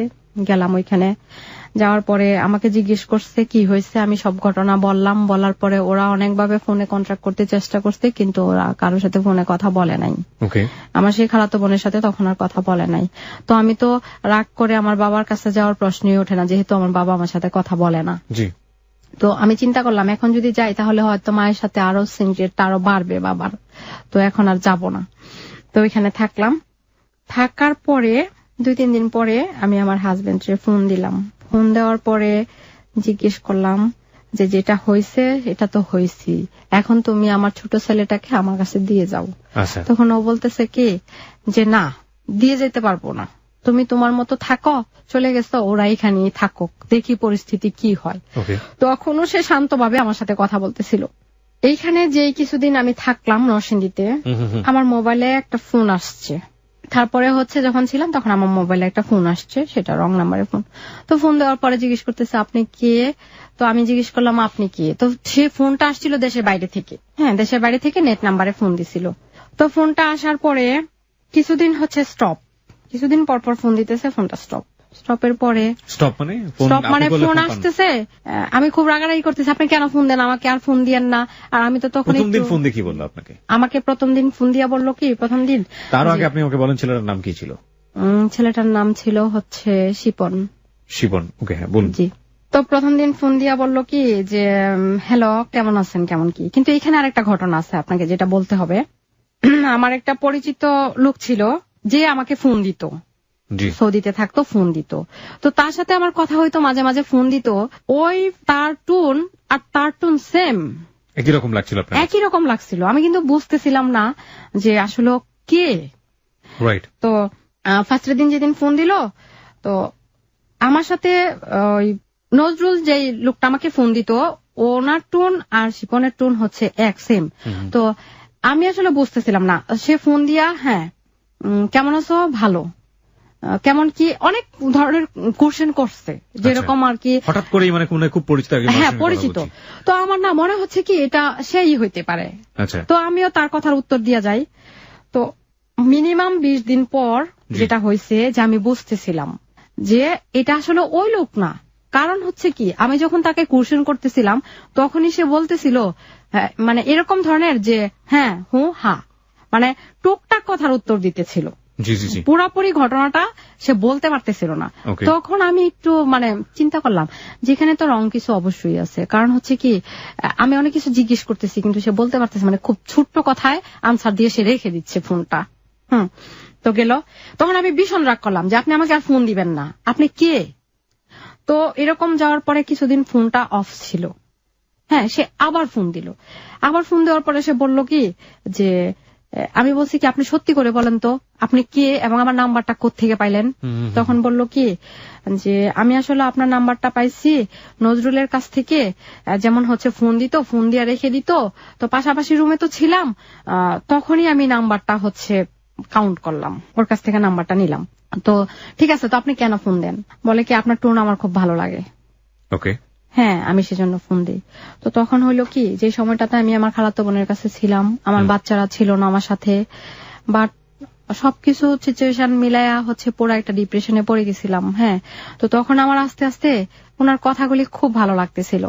কার কথা? শিপনের কথাগুলি। জি, ছেলেটার নাম ছিল শিপন। শিপন, কথাগুলি আমার খুব ভালো লাগতেছে। কথা হচ্ছে কি ফোনে? হ্যাঁ ফোনে কথা হচ্ছে। তো ফোনে কথা হচ্ছে, দেখলাম সেও আমার প্রতি মানে খুব কেয়ারফুল, যে আমি কখন খেলাম, কখন ঘুমাইলাম, কখন কি করলাম, এইগুলির প্রতি তার খুব আগ্রহ। কিন্তু আমি তো তখন হচ্ছে আমি আমার ফ্যামিলি বাচ্চাদের কাছ থেকে অনেক দূরে, তো ফোনে তখন আমি ইনভলভ হয়ে গেলাম অনেক বেশি। এদিক দিয়ে আরেকটা অনেক বেশি মানে কি ধরনের ইনভলভ? মানে এই যে আমি আগে পরে কোনো কিছু চিন্তা না করি, সে ফোনে আমাকে কথা বলতেছে, আমিও ফোনে কথা বলতেছি, আপনি তাকে প্রশ্রয় দিয়ে যাচ্ছেন। হ্যাঁ প্রশ্রয় দিয়ে যাচ্ছি, কিন্তু হচ্ছে যে আমি তো আর পরে চিন্তা করতেছি না যে আসলে এটা কি হবে বা কি হতে যাচ্ছে। তারপরে তো ফোন প্রশ্রয় দিচ্ছিলেন যে কথা বলতে ভালো লাগে। আচ্ছা, ওই সময়টাতে কি আপনার হাজবেন্ডের সঙ্গে আপনার সম্পর্ক একেবারেই নাই বললেই চলে? হ্যাঁ একেবারে মধ্যে মধ্যে হয়তো ফোন দিলে হাই হেলো বা খুব রাগারাগি হইতো। আর ওই সময়টাতে আপনি থাকছেন কোথায়? ওই যে আমার খালাতো বোনের এইখানে। খালাতো বোনের ওখানে, মানে নিজের বাড়িতেও জায়গা হচ্ছে না? না, নিজের বাড়িতেও হচ্ছে কোন জায়গা। ছেলে দুটো হাজবেন্ডের কাছে? হাজবেন্ডের কাছে। কিছু করেনও না আপনি? না, আমি কিছু করিও না। খালাতো বোন জায়গা দিল? হ্যাঁ খালাতো বোন তো জায়গা দিল, কারণ হচ্ছে জানে আমার বাবার ব্যাপারটা, যে আমার বাবা আমার সাথে কথা বলে না এই বিষয়টা নিয়ে, ইভেন হচ্ছে এতটা ইন্টারেস্টও নাই। ততদিনে কি জানতে পেরেছে যে আপনার দাদা কিভাবে মারা গিয়েছিল আপনার বাড়িতে? হ্যাঁ, তারপর আমি বলছিলাম, সেটা বেশ অনেকদিন পর বলছিলাম। এটা বলার পর রিয়াকশন কি দাঁড়িয়েছিল? রিয়াকশন দাঁড়াইছিল এটাই যে যা হবার তা তো হয়ে গেছে, তবে ওদের প্রতি হচ্ছে খুব ধারণাগুলি খুব বাজে ছিল, আগে থেকেই খারাপ ছিল আমার শ্বশুর বাড়ির লোকজনদের প্রতি। যেটাই হোক না কেন সেটা তো আপনার জন্যই হচ্ছে। হ্যাঁ আমার জন্যই হচ্ছে। রাইট, ফাইন, বলুন তারপর। তো কথা হইতেছে, এরকম ভালোই কথা হইতেছে, আমিও হচ্ছে ভালো ইন্টারেস্ট পাচ্ছি, কথা বলতেছি, ফোন দিতেছে। তো হঠাৎ করেই হচ্ছে আমি আমার শ্বশুর বাড়ি থেকে ফোন দিল আমার হাজবেন্ড ফোন দিল যে আমার বড় ছেলেটা অসুস্থ।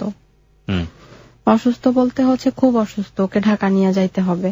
তো অসুস্থ সিমটমটা হচ্ছে ধরা পড়ছে কিভাবে, আমার ছেলেটা একদিন বাথরুমে গেল, তো বাথরুমে যাওয়ার পরে টয়লেটে বসার পরে আমার শাশুড়ি ও আবার দরজাটা লক করে নাই। তো আমার শাশুড়ি ভিতরে ঢুকছে কি কারণে, ও যে ভিতরে আছে সেটা বুঝতে পারে নাই। তো আমার শাশুড়ি যায় দেখে কি আমার ছেলেটা বাথরুম করতে উল্টা দিকে বসছে। ও তো বসার পরে মানে প্রচন্ড পরিমাণে তার শরীর ঘামতেছে, পানি পড়তেছে আর প্রচন্ড খিচুনি। তো আমার শাশুড়ি তারা ধরে নাকি অনেক কান্নাকাটি করতেছে যে এরকম অবস্থা কেন হইলো, কি হইলো। সে উল্টা দিকে বসছে। ওরা বলতেছে যে তুমি এরকম ভাবে কেন বাথরুমে বসলা, কি সমস্যা। তখন ফার্স্ট তার সিমটমটা ধরা পড়ে। তো আমাকে ফোন দিল যে ও তো অনেক অসুস্থ, ওকে ঢাকা নিয়ে যাইতে হবে। তো আমি যেভাবে চলে আসছি, আমার শ্বশুর আমাকে বাসায় জায়গা দিবে না। ওনার কথা হচ্ছে যে আমার বাড়িতে আসতে পারবে না, ওর যদি যাইতে হয় ও ওইখান থেকে ঢাকা চলে যাক। ঢাকা চলে গেলাম, আর সময় নিলাম না। হ্যাঁ, আমার বোনের বাসা থেকে ঢাকা চলে গেলাম। তো এই আমার ছেলেকে নিয়ে আমি ঠিক বুঝি না, মানে আপনার হাজবেন্ড যে আপনাকে লাভ করে বিয়ে করলো, হ্যাঁ, সে কি রোল প্লে করতেছিল? ওর রোলটা এই ছিল, তার আসলে ইনকাম সোর্স বলতে কিছুই ছিল না, এবং তার নিজের পায়ে দাঁড়ানোর শক্তি ছিল না, সিদ্ধান্ত নেবার কোনো ক্ষমতা ছিল না। আর ও না অনেকটাই এরকম যে ভালোটাও বলতে পারতেছে না, মন্দটাও বলতে পারতেছে না, আর জোর করে যে একটা কথা বলাটা যে এটা হবেই বা এটা করবই, ওই পার্সোনালিটি ছিল না। তারপর ঢাকা চলে গেলাম। ঢাকা যাওয়ার পরে ওরে হচ্ছে ফার্স্টই আমার দেবর যেহেতু ডক্টর, তাকে ফার্স্টই হচ্ছে এমআরআই করতে দিল ব্রেনের। হ্যাঁ, তো এমআরআই করতে দিল। এমআরআই করতে দেওয়ার পরে ওর যেটা আসছে ল্যাবের থেকে এমআরআই করালাম। এমআরআই করার পরে ওর আসছে ইপিলিপস। তো যখন ইপিলিপসি আসছে সবাই আলহামদুলিল্লাহ মোটামুটি খুশি যে যেহেতু ইপিলিপসি আসছে তো ভালো কোনো ড্রাগ নিলে সে ভালো হয়ে যাবে। তারপরে আরেকটু কনফার্ম হওয়ার জন্য ওকে ইএজি দিল।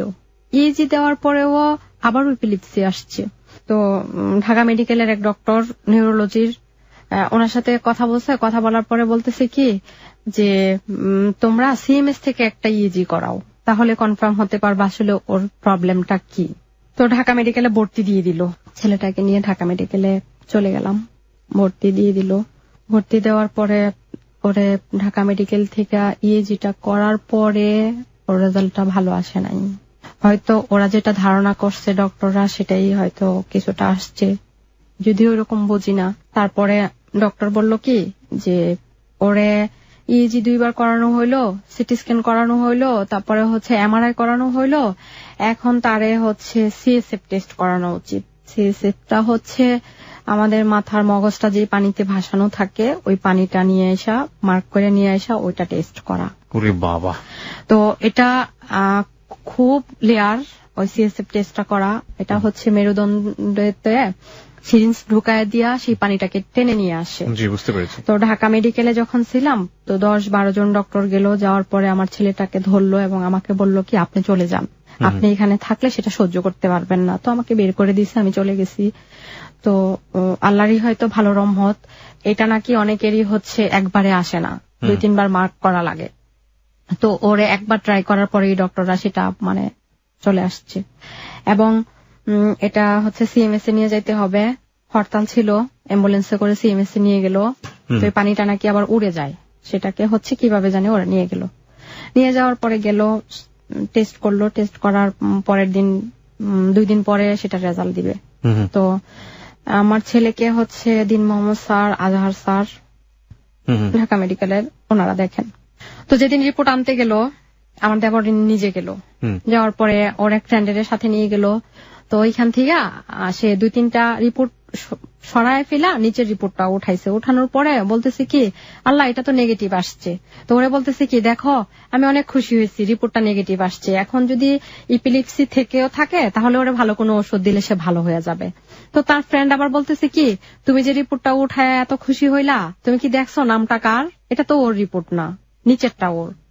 ও উঠাইছে, উঠায় দেখে যে পজিটিভ আসছে। ওহো। তো পজিটিভ আসছে। তখন স্যার হচ্ছে রাউন্ডে, ভিতরে আমি ছিলাম, আমার হাজবেন্ড ছিল, আর ফ্যামিলির লোকজন ছিল অনেকেই। তো নিচতলা বহিরা বিভাগের গেট থেকেই আমি বারান্দায় দাঁড়ানো, তখন ভিতরে যাইতেছি আসতেছি, যেহেতু স্যার রাউন্ডে। সে যখন দেখলো যে স্যার রাউন্ডে, ও দৌড়ায় ভিতরে আসছে। আসার পরেই বলতেছে কি যে স্যার, ও মানে আমি বারান্দা থেকে দেখতেছি কি ও আজহার স্যারের এখানে জড়ায় ধরে অনেক কান্নাকাটি করতেছে। তো আমি ঠিক বুঝতেছিলাম না আসলে ব্যাপারটা কি। আমি বারবার পিছন পিছন ঘুরতেছি। আজহার স্যার আবার ওর মাথায় হাত দিল, আমার দেবরের মাথায় হাত দিল, দিয়া বললো যে আল্লাহকে ডাকো। তো তো আমি আবার ঘুরতেছি ওরা আমাকে কিছু বলে না। তো আমি আবার আজহার স্যার পরের দিন রাউন্ডে আসছে, আমি বললাম কি স্যার আপনি কিছু মনে করবেন না, আপনি তো অনেক বড় ডক্টর, আমি একটা কথা জানতে চাচ্ছি, এসএসপিটা কি সেটা আমাকে একটু বোঝায় বলবেন। স্যার বলে কি তোমাকে কি তোমার ফ্যামিলির লোকজন কিছুই বলে না? আমি বলছি না স্যার, আমার ফ্যামিলির লোকজন তো আমাকে কিছু বলে নাই।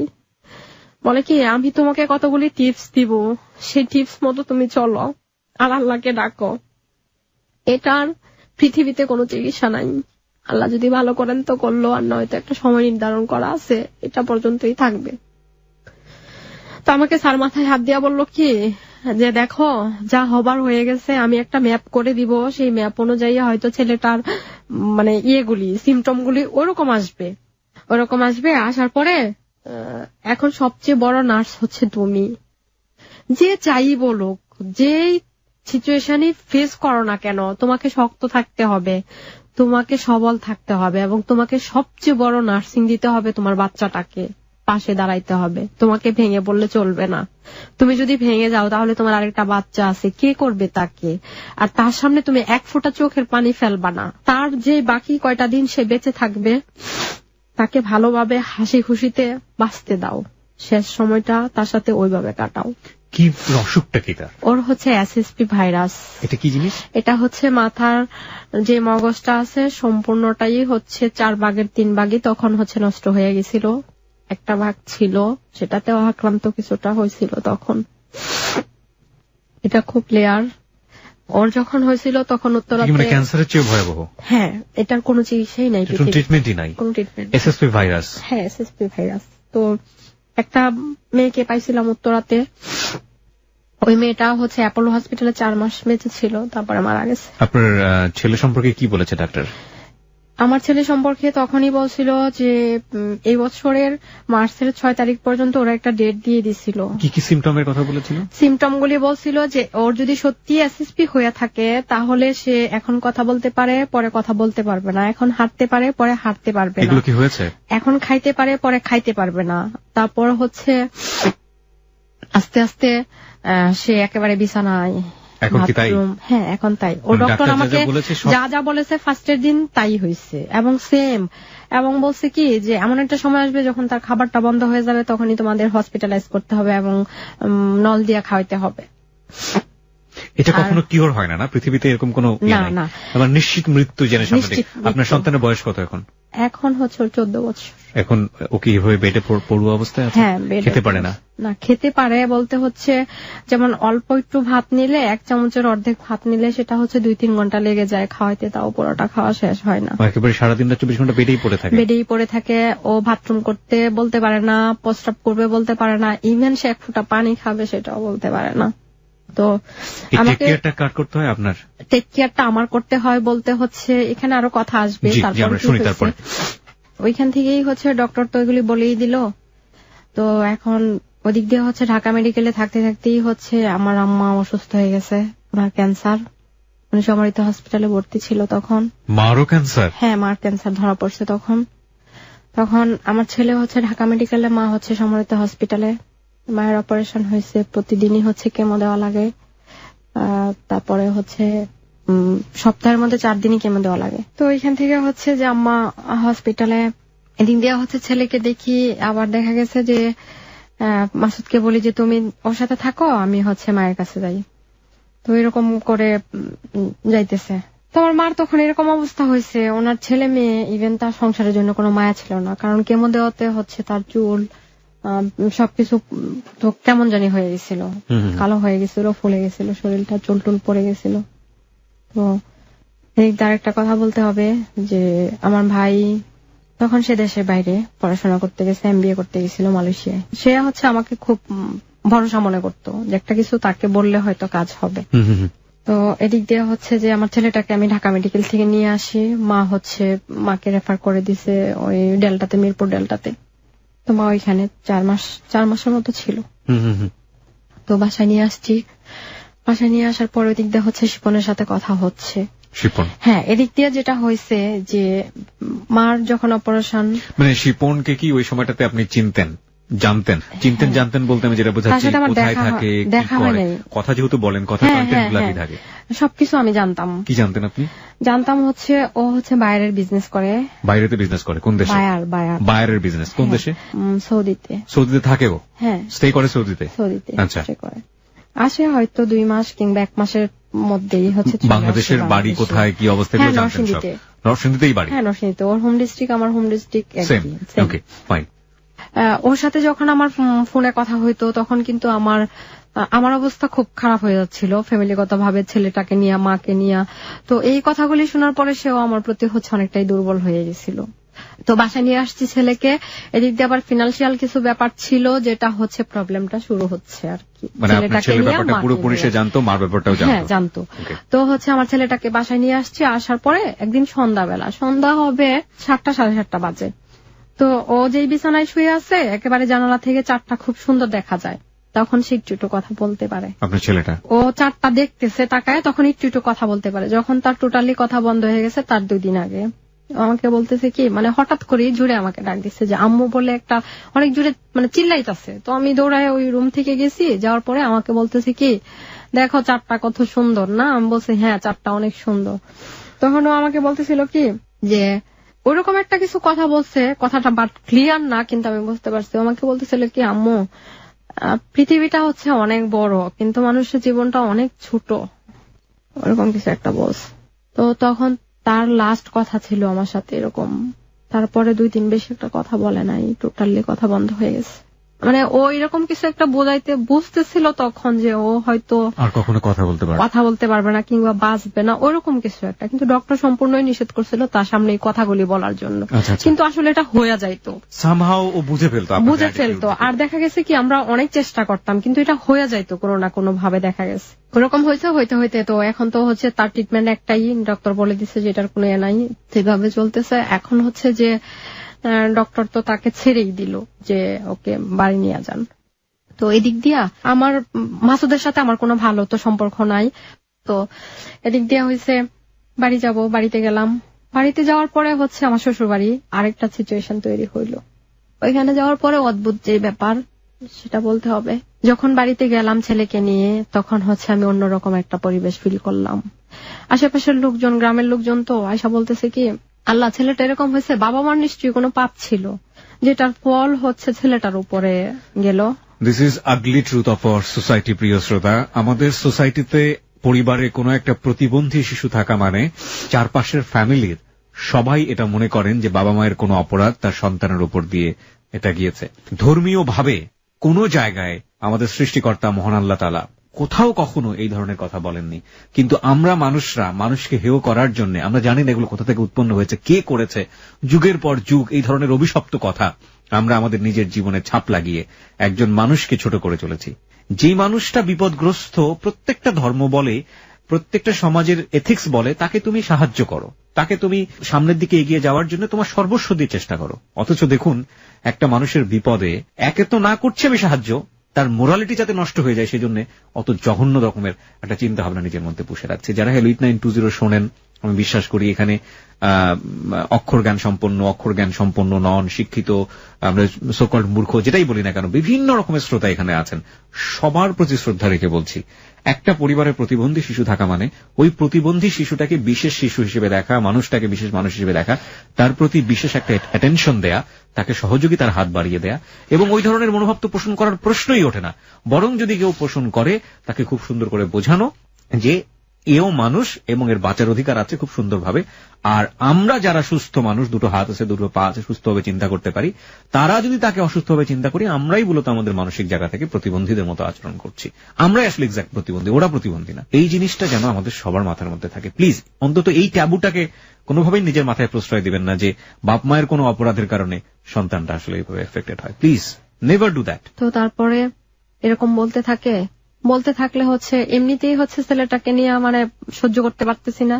আর আমার ছেলেটা মাশাআল্লাহ অনেক সুন্দর চেহারা, ওকে আমি মুরার মধ্যে দাঁড়ায় মাথা আশ্রয় দিতে হয়, সে এত লম্বা, এত সুন্দর চেহারা। এরকম যাইতে যাইতে দেখা গেছে কি, ঠিক আছে আশেপাশের মানুষ বলে সেটা মেনে নিলাম, কিন্তু যখন আমার শ্বশুর শাশুড়ি ওনারাও বলতে শুরু করলো, মানে তখন আর ঠিক সহ্য করতে পারি নাই। তারপর হচ্ছে মানে এটা নিয়ে লাগতে লাগতে আমার শ্বশুর এক পর্যায়ে খুব বাজে বিহেভ করা, ইভেন আমাকে উনি একদিন আমার উপর হাত উঠাইছে। আমার শ্বশুর, হ্যাঁ, কথা কাটাকাটি করতে করতে আমার উপর হাত উঠাইছে। তো এখানে আমার হাজবেন্ডও সামনে ছিল, ও কিছু বলে নাই। আমি সেদিনই আবার বাড়ি থেকে বের হয়ে গেছি।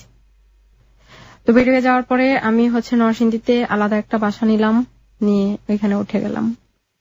তো তখনই আমার ফিনান্সিয়াল প্রবলেম গুলি শুরু।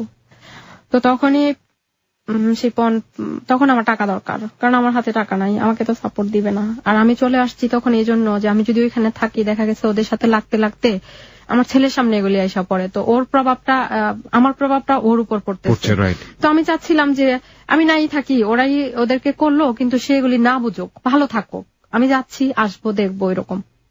চলে গেছি। চলে যাওয়ার পরে তো শিপন, আমি বলছি যে আমার তো চলে আসছি। তো ও নিজে থেকেই বলতেছে যে হ্যাঁ, বুঝতে পারতেছি, এখন তোমার টাকা দরকার। সে আমাকে 50,000 টাকা পাঠালো প্রথম। হ্যাঁ, প্রথম। কত সালে এটা? এটা 4 বছর আগে হবে। 4 বছর আগে আপনাকে যে 50,000 টাকা পাঠালো, ওই সময় আর শিপনের সাথে আপনার সম্পর্কটা কি? ওই সময় তো সম্পর্কটা ওরে আমি দেখি নাই এখনো। দেখেন না, সেটা তো ঠিক আছে, বাট ফোনের মধ্যে অনেক ধরনের সম্পর্ক হয়ে যায় না? হ্যাঁ, ফোনের মধ্যে অনেক ধরনের সম্পর্ক হয়ে গেছে।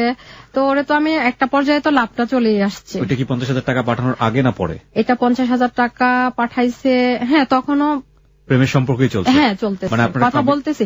আসলে ওই রকম প্রেমালাপ বলতে তার সাথে আমার কিছুই হয়ে ওঠে নাই, কারণ আমার তো তখন সময়টা ওইরকম ছিল না। যখনই ফোনে কথা বলতাম, মা নয়তো ছেলে নয়তো ফ্যামিলি, বিষয়গুলি ওরকম। কিন্তু এর মধ্য দিয়ে তার উপরে সুন্দর একটা ডিপেন্ডেন্সি তৈরি হয়েছে, এবং সেও আপনাকে ওইভাবেই চিন্তা করছে। ওইভাবেই চিন্তা করেছে, এবং আমি অনেকটাই তার প্রতি এতটা দুর্বল আর এতটাই ডিপেন্ড হয়ে গেছি যে আমার একটা কষ্ট হলো আমি তাকেই বলতে হবে, ওরকম হয়ে গেছে। ওর জীবনে কেউ কি ছিল এরকম? ওই সময়টাতে আপনি জানতেন কিছু ওর সম্পর্কে? ওই সময়টাতে ও বিবাহিত ছিল। ও বিবাহিত ছিল? হ্যাঁ। ওর লাইফে কি এরকম কোনো প্রবলেম ছিল যেটা আপনার সঙ্গে শেয়ার করতো?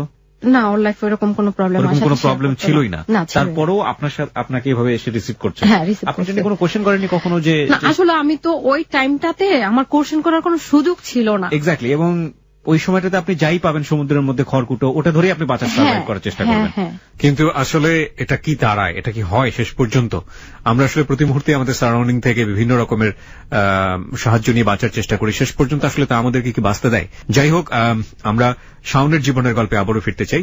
হ্যাঁ, শাওন যেখানটা আমরা ছিলাম, তারপর? হ্যাঁ, তারপরে তো চলে গেলাম ওইখানে। ও টাকা দিল। তো ওরে আমি আবার একটা কোশ্চেন করছি যে তুমি তো আমাকে দেখলাই না, আমিও তোমাকে দেখি নাই, তুমি আমাকে টাকা দিয়ে দিছো। বলে কি, আমি যাকে টাকা দিছি তাকে বিশ্বাস করি টাকা দিছি, সে চলে গেলেও আমার কোনো আপত্তি নেই। আমি বলছি আমি তো মোবাইলটাও বন্ধ করে দিতে পারতাম। ও বলে কি, আমার সম্পূর্ণ বিশ্বাস আছে যে তুমি এটা করবা না। তো গেল, টাকা দিল, ওইরকম টুকটাক এটা সেটা করতে করতে খরচ হয়ে গেল। এখন কিছুদিন পরে আবার যেটা হয়েছে যে আমি বাড়িতে যাচ্ছি না কিছুদিন, চলে আসছি, যাচ্ছি। বাড়ি মানে নিজের বাড়ি না, আমার শ্বশুর বাড়ি। তো এখানে যে ও এরকম ভাবে টাকা দিতেছে, লাগতেছে, টাকা দিতেছে। ও আবার ওইরকম টেক কেয়ার করতেছে, কি খাচ্ছি, কি পড়তেছি, কি করতেছি, সব এভরিথিং যা আছে, অলওয়েজ যা আছে সব।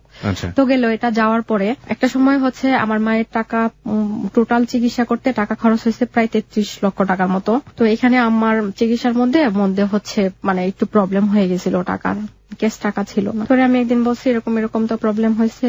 পরে বলে কি, কত টাকা শর্ট আছে? বলছে মনে হয় 2-3 লাখ টাকা শর্ট আছে। বলে কি, ঠিক আছে, আমি পাঠাই দিতেছি। সে ওই দিন মনে হয় 80,000 টাকা পাঠাইছিল, আবার 50,000-এর পরে 80,000 টাকা পাঠাইছে। পাঠানোর পরে আবার কিছুদিন পরে আবার 1 লাখ টাকা দিচ্ছে। তো এরকম করে ওইটা আমার ইয়েতে চলে গেছে। আচ্ছা, গেল। এখন সে বাংলাদেশে আসবে। তো বাংলাদেশে আসছে। বাংলাদেশে আসার পরে ওরে যেদিন আমি ফার্স্টে দেখলাম, আমি তাকে ডাইরেক্টলি বলে ফেলছি, তুমি আমাকে হেল্প করছো, হয়তো কিছু করছো, আমি তোমাকে দেখলাম, তোমাকে আমার ভালো লাগে নাই। হ্যাঁ, দেখার পর একেবারে ফার্স্ট একেবারে স্টেট এটা বলে দিছি তারে। ও বলে কি, আমার একটু মন খারাপ হয়নি, তুমি ভালো থাকবা, আমার হেল্পে যদি ভালো থাকো তাহলে আমার ভালো লাগবে। পছন্দ হলো না কেন? ও স্মার্ট, ঠিক আছে, কিন্তু ওরে দেখে আমার কেন ভালো লাগে না আমি জানি না। আচ্ছা। তারপর আমি টোটাল মোবাইলটা বন্ধ করে দিলাম। 2-3 দিন তার সাথে আমার কোনো যোগাযোগ ছিল না। এক ধরনের কমিটমেন্ট তৈরি হয় না, এক ধরনের কি বলা যেতে পারে এটাকে, যে যেহেতু আপনাকে এত হেল্প করেছে সুতরাং আপনি ওখান থেকে সরতে পারছেন না। না, পরে 2-3 দিন যখন বন্ধ করে দিলাম, তখন আবার নিজেই আমি তারে ফোন করে আবার সরি বলছে যে আমার এটা ঠিক হয় নাই, মাফ করে দিও, আমার এটা ঠিক হয় নাই। আসলে এত কথা বলার মতো সময় সুযোগ আমার ছিল না। তারপরে দেখা গেছে কি, আমি বাড়িতে যাওয়া শুরু করি, ও আবার আমাকে ইচ্ছা করেই বলতো, বাড়ি যাও, ছেলেটাকে দেখো, যাই হয়েছে না হয়েছে বাড়ি যাও। সে আবার এটা বলতো, তোমাকে আমি সারা জীবন করব, এবং তুমি আমার একটা সফট কর্নার। সেটা কেন কি কারণে আমি জানি না। পৃথিবীতে হাজার রকমের সম্পর্ক আছে প্রিয় শ্রোতা, সবসময় একটা টিপিক্যাল জায়গা থেকে আমরা চিন্তা করি বলেই আমরা যখন লাভ রিলেশনশিপের বাইরে বা লাভ রিলেশনশিপের একটা স্ট্রাকচার আছে সেটার বাইরে যখন কোনো কিছু দেখি সেটা নিয়ে আমাদের বিভিন্ন রকমের কোয়েশ্চেন তৈরি হয়। এই সম্পর্কের ক্ষেত্রেও ঠিক সেটা হতেই পারে আপনার জায়গাটি থেকে, এবং জাস্টিফিকেশনের জায়গা থেকে আপনি তো চিন্তাই করতে পারেন যে হাজবেন্ড স্টিল তারপরেও একটা মেয়ে কেন এই ধরনের এক্সট্রা ম্যারিটাল অ্যাফেয়ারের মধ্যে জড়াবে। এক্সট্রা ম্যারিটাল অ্যাফেয়ার কিংবা অ্যাডাল্টারি সম্পর্ক যেটাই বলি না কেন, এটা সিচুয়েশনাল কেস ম্যাক্সিমাম ক্ষেত্রেই, এবং সেটাকে খারাপ চোখে খারাপ জায়গা থেকে দেখার একটা সুযোগ আছে সামাজিক দৃষ্টিভঙ্গির জায়গা থেকে। কিন্তু সব সময় কি সেটা খারাপ, এটাও তো একটা প্রশ্ন। কারণ কেউ কি আসলে ইচ্ছে করে এই ধরনের সম্পর্কে জড়ান? বলুন, আপনার যে পরিস্থিতি সেখান থেকে আসলে এই সম্পর্কটাকে একটু অন্যভাবে আমরা দেখতে পারি। তারপরে হচ্ছে আপনার ছেলেটা, বড় ছেলেটা কোথায় থাকে? আপনার হাজবেন্ড? হ্যাঁ, আমার শ্বশুর বাড়িতে থাকে। আচ্ছা, ওকে টেক কেয়ার করতো কেউ? ওকে টেক কেয়ার করতো। এখানে আমার শাশুড়ি ওকে অনেক করে, আর কাজের মহিলা আছে 2-3 জন, ওরা ওকে টেক কেয়ার করে। ওর বাবা তো থাকেই। আর আপনার ছোট ছেলেটা? আমার সাথে। ছোট ছেলেটাকে আপনি নিয়ে এসেছেন? হ্যাঁ, নিয়ে আসছি। আচ্ছা। তো তারপর থেকে আমার যেটা হয়েছে, ওর সাথে সম্পর্কটা হওয়ার পরে যখন আমার সাথে দেখা হয়েছে, একদিন তাকে না বলে একদিন আমরা ঘুরতে গেলাম। তার দ্বিতীয় দিন যেটা দেখা, উজানবাটিতে বসলাম। তো উজানবাটিতে বসার পরে ও তো ওয়াশরুমে গেল, ওর মোবাইলটা রেখে গেল টেবিলে, যেটা আমি খুব অন্যায় করছি। তার কাছ থেকে পারমিশন নেই নাই। আমি তার কাছ থেকে, তার মুখ থেকে পারভেজের নাম অনেক শুনতাম, সেটা হচ্ছে তার অফিসের ম্যানেজার। তো তার নাম্বারটা চুরি করে নিয়ে নিলাম। তখন আমার আগ্রহটা এত বেশি ছিল যে যেই মানুষটা আমার জন্য এত করে, আসলে ব্যাপারটা কি, কেন করে, তার বিজনেসটা আসলে কি। আর একটা মানুষের টাকা থাকতে পারে, একজনকে এভাবে টাকা তো দেয় না। মানুষের ভিতরে কোয়ারি একটা মারাত্মক রকমের জিনিস। আপনার ভালো হোক বা মন্দ হোক, সেটার যদি যুক্ত উত্তর আপনি না পান, সেটার পেছনে আপনার সন্দেহ কাজ করবেই। যাই হোক, বলুন। তারপর তো আবার আরেকদিন আমার আরেকটা ইন্টারেস্ট হইলো, আমি জাকির সম্পর্কে সবসময় শুনতাম, যেটা দেশের বাইরে তার ফ্রেন্ড থাকতো। সেই জাকির তখন বাংলাদেশে। আমি আবার পারভেজকে ফোন দিলাম। তো পারভেজকে আমি বলতেছি কি, পারভেজ, তোমার মামা তো আমাকে জাকির ভাইয়ের নাম্বারটা দিছিল, সেটা আমি হারাই ফেলছি, প্লিজ তুমি আমাকে আবার জাকির ভাইয়ের নাম্বারটা দাও। নাম্বার দিছে, তখন আমি জাকির ভাইকে ফোন দিচ্ছি, জাকির ভাই আপনি কোথায় আছেন, আমার পরিচয়টা আপনি নাই জানলেন, আমি যখন আপনার সাথে সরাসরি দেখা করবো তখন জানবেন। যাওয়ার পরে আমি যখন ডিটেলস ঘটনা ওনাকে বললাম, আমি দেখলাম কি উনি আমাকে ভালো কিছু রেসপন্স করে নাই। আমি যে বিষয়গুলি না জানি সেই বিষয়গুলো উঠে আসতে লাগলো। কিরকম?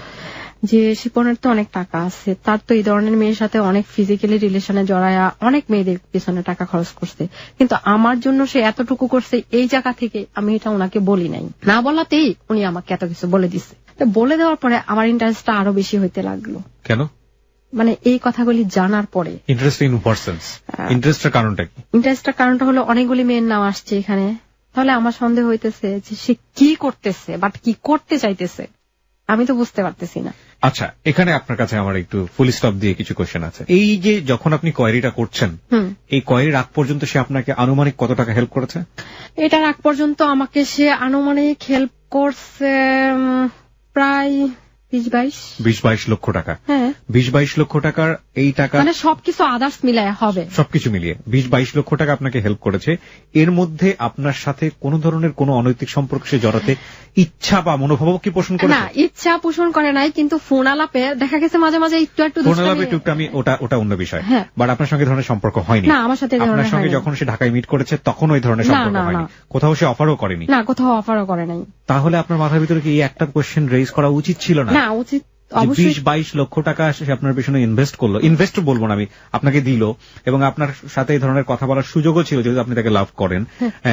সেই অর্থে আপনার কোয়েরিটা করা উচিত হচ্ছে না, কারো ব্যক্তিগত জীবনে ঘাটাঘাটি করাটা উচিত। হ্যাঁ, এখানে একটা কথা বলতে হবে, এটা সে যখন এটা জানছে তখন আমাকে বলছিল বা আমার ফ্রেন্ডদেরকে বলছিল যে ওকে না করো, যে আমারকে খুঁচাইতে, কারণ হচ্ছে না খুঁচাইতে। তখন আমি জাকির ভাইয়ের সাথে দেখা করার পরে রাস্তায় এসে ওকে আমি ফোন দেওয়ার পরে ও ঘুমাইতেছিল দেশের বাইরে। তখন আমি বলছি কি, আচ্ছা শিপন, শানুকে, সুমনাকে, এমন কিছু নাম আসলো, শম্পাকে। ও আমার বলে কি, তোমার কি মাথা নষ্ট হয়ে গেছে, কার কাছ থেকে কি শুনছো, মানে ক্ষিপ্ত, অনেক ক্ষিপ্ত। তারপর আমার বলে কি লাস্টে, আমি এমনই, তোমার কোনো প্রবলেম, তোমার ইচ্ছা হলে থাকো, না ইচ্ছা হলে চলে যাও। একটা মানুষ এভাবেই টেম্পার্ড হয়।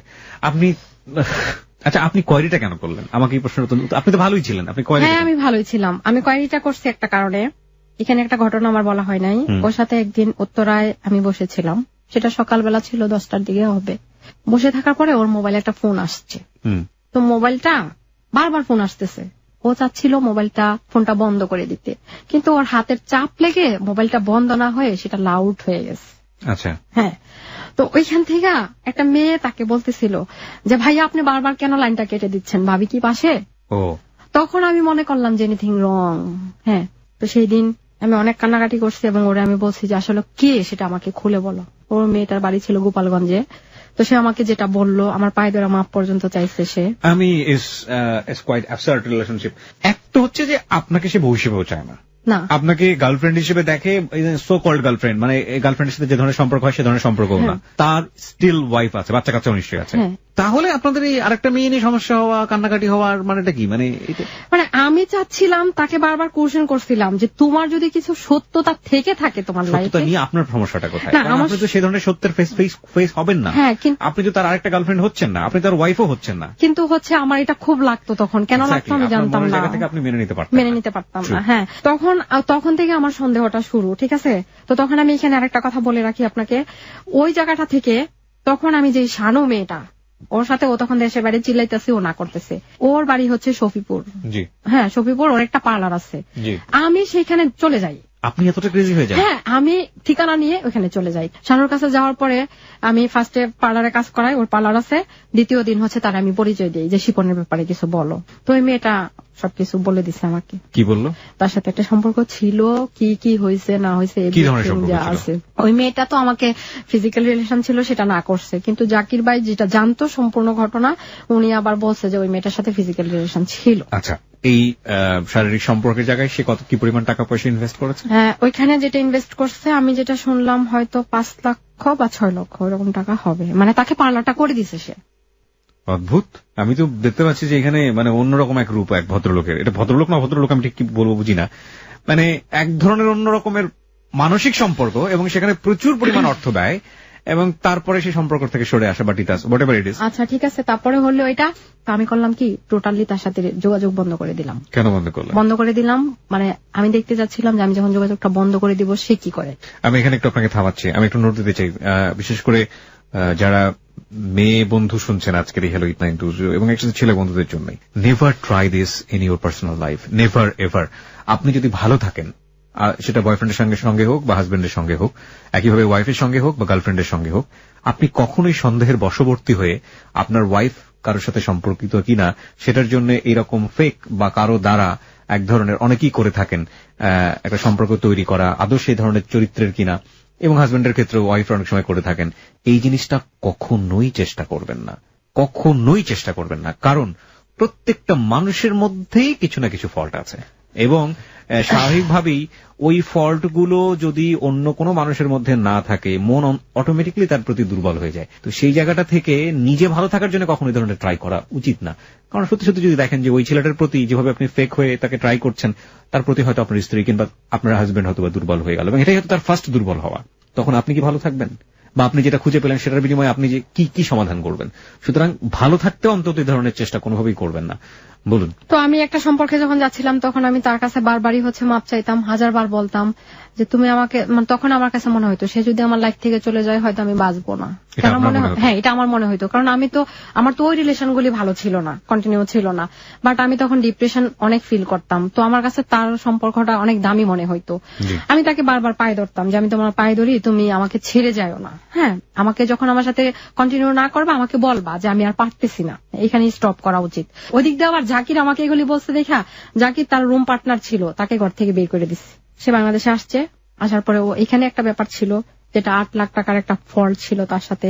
আমি ওই ফ্লেক আইডির মেয়ে হয়ে আমি বলছি যে আমার এরকম প্রবলেম, পড়াশোনা করতেছি, বাবা মার সাথে এরকম হচ্ছে না, আমার একটা ছেলের সাথে বিয়ে ঠিক হয়েছে, তো ওই ছেলে তো আমাকে বিয়ে করবে, এখন তুমি যদি চাও তোমার সাথে আমি রিলেশনটা কন্টিনিউ করি, আমার মার ওই ছেলেটার সাথে এরকম টাকা পয়সা নিয়ে লেনদেন আছে, তুমি যদি এটা দিয়ে দাও আমাকে তাহলে এনাফ, ওইটা করবে না। এখানে আরো অনেক কথা আসছে, অনেক সময় ধরে করেছেন। হ্যাঁ, যা করা।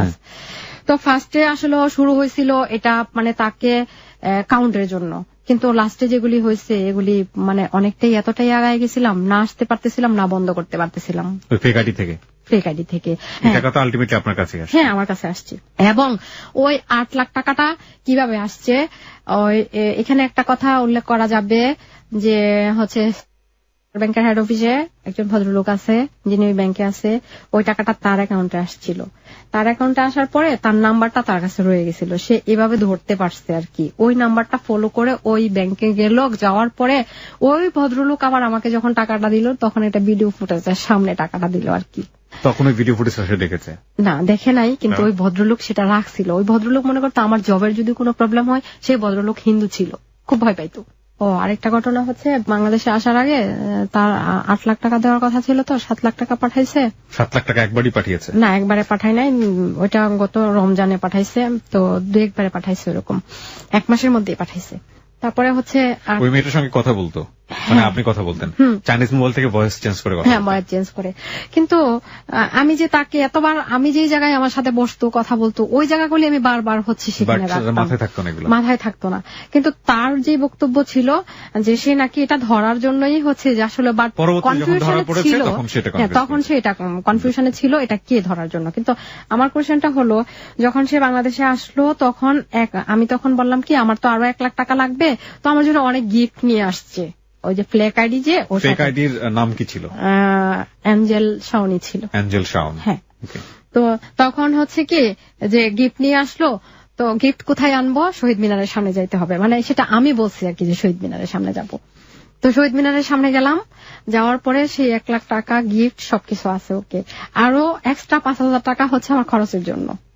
হ্যাঁ, আর প্রত্যেক মাসে হচ্ছে মানে যেই 2-1 মাস কথা বলছি তার সাথে, ওইখানে হচ্ছে প্রত্যেক মাসে 25,000 টাকা করে দিত, শুধু হচ্ছে আমার ওই ইউনিভার্সিটি খরচ। তখন কি আপনার সঙ্গে কোনো যোগাযোগ ছিল তার, মানে ফেক আইডি ছাড়া? না, ফেক আইডি ছাড়া আমার সাথে যোগাযোগ টোটালি প্রায় বন্ধের পথে, ভুলে গেছে সে সম্পূর্ণভাবে আমাকে। ঠিক আছে, বলুন তারপর। হ্যাঁ, তারপরে হচ্ছে কি ওই শহীদ মিনারে গেলাম। তো শহীদ মিনারে যাওয়ার পরে এখানে একটা নাম আসবে, মোতালিব, আমার ড্রাইভার যিনি ছিলেন, গাড়ির ড্রাইভার, উনি আমাকে অনেক হেল্প করছে। আমি এই লোকটাকে যথেষ্ট পরিমাণে রেসপেক্ট করি, যথেষ্ট পরিমাণে, এবং শিপন নিজেও করতো, অনেক অনেক ভালো মানুষ। তো ওই মোতালিব ভাইয়ের গাড়িটা পিছনে রাখা, তো সামনের যে শহীদ মিনারের গেটটা আছে সামনে, তো আমি আবার বলতেছি কি যে তুমি যে টাকাটার গিফট গুলি দিবা আমার একটা ছোট, মানে এক ফ্রেন্ডের ছোট ভাইয়ের কাছে দিতে হবে। তো সেই আমার এক ফ্রেন্ড আছে কণিকা, যেটা হচ্ছে আমার ছোটবেলার বন্ধু, ছোটবেলা আমার খুব ক্লোজ বন্ধু, সে ডিটেলস ঘটনা জানে, এবং তার সাথে আমার কোন রকম কোনো প্রবলেম হলে কণিকাকে ফোন দিত কিংবা মোতালিব ভাইকে ফোন দিত যে তার কি হয়েছে, সে কেন ফোন ধরে না, তার সাথে এই প্রবলেম গুলি হয়েছে।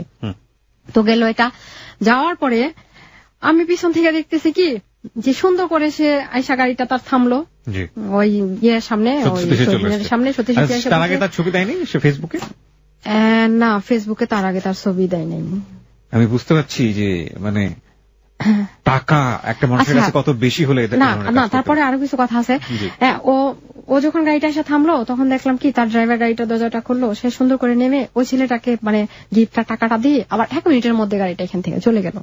আচ্ছা, তারপরে এখানে আসলাম, আসার পরে টাকা দেখলাম, এই যা আছে সব দেখলাম। হ্যাঁ, যেটা হইলো তারপরে হঠাৎ করে আমি একদিন শাওন তাকে ফোন দিলাম যে শিপন তো বাংলাদেশে আসছো, এখানে আরেকটা কথা হচ্ছে যেটা পারভেজ যে ছেলেটা আছে তার যে ম্যানেজার, ও সবসময় আমাকে বৌমনি বলে ডাকতো, সে সবসময় চাইতো কি তার বিয়েতে আমি আর ওর মামা একসাথে যাব।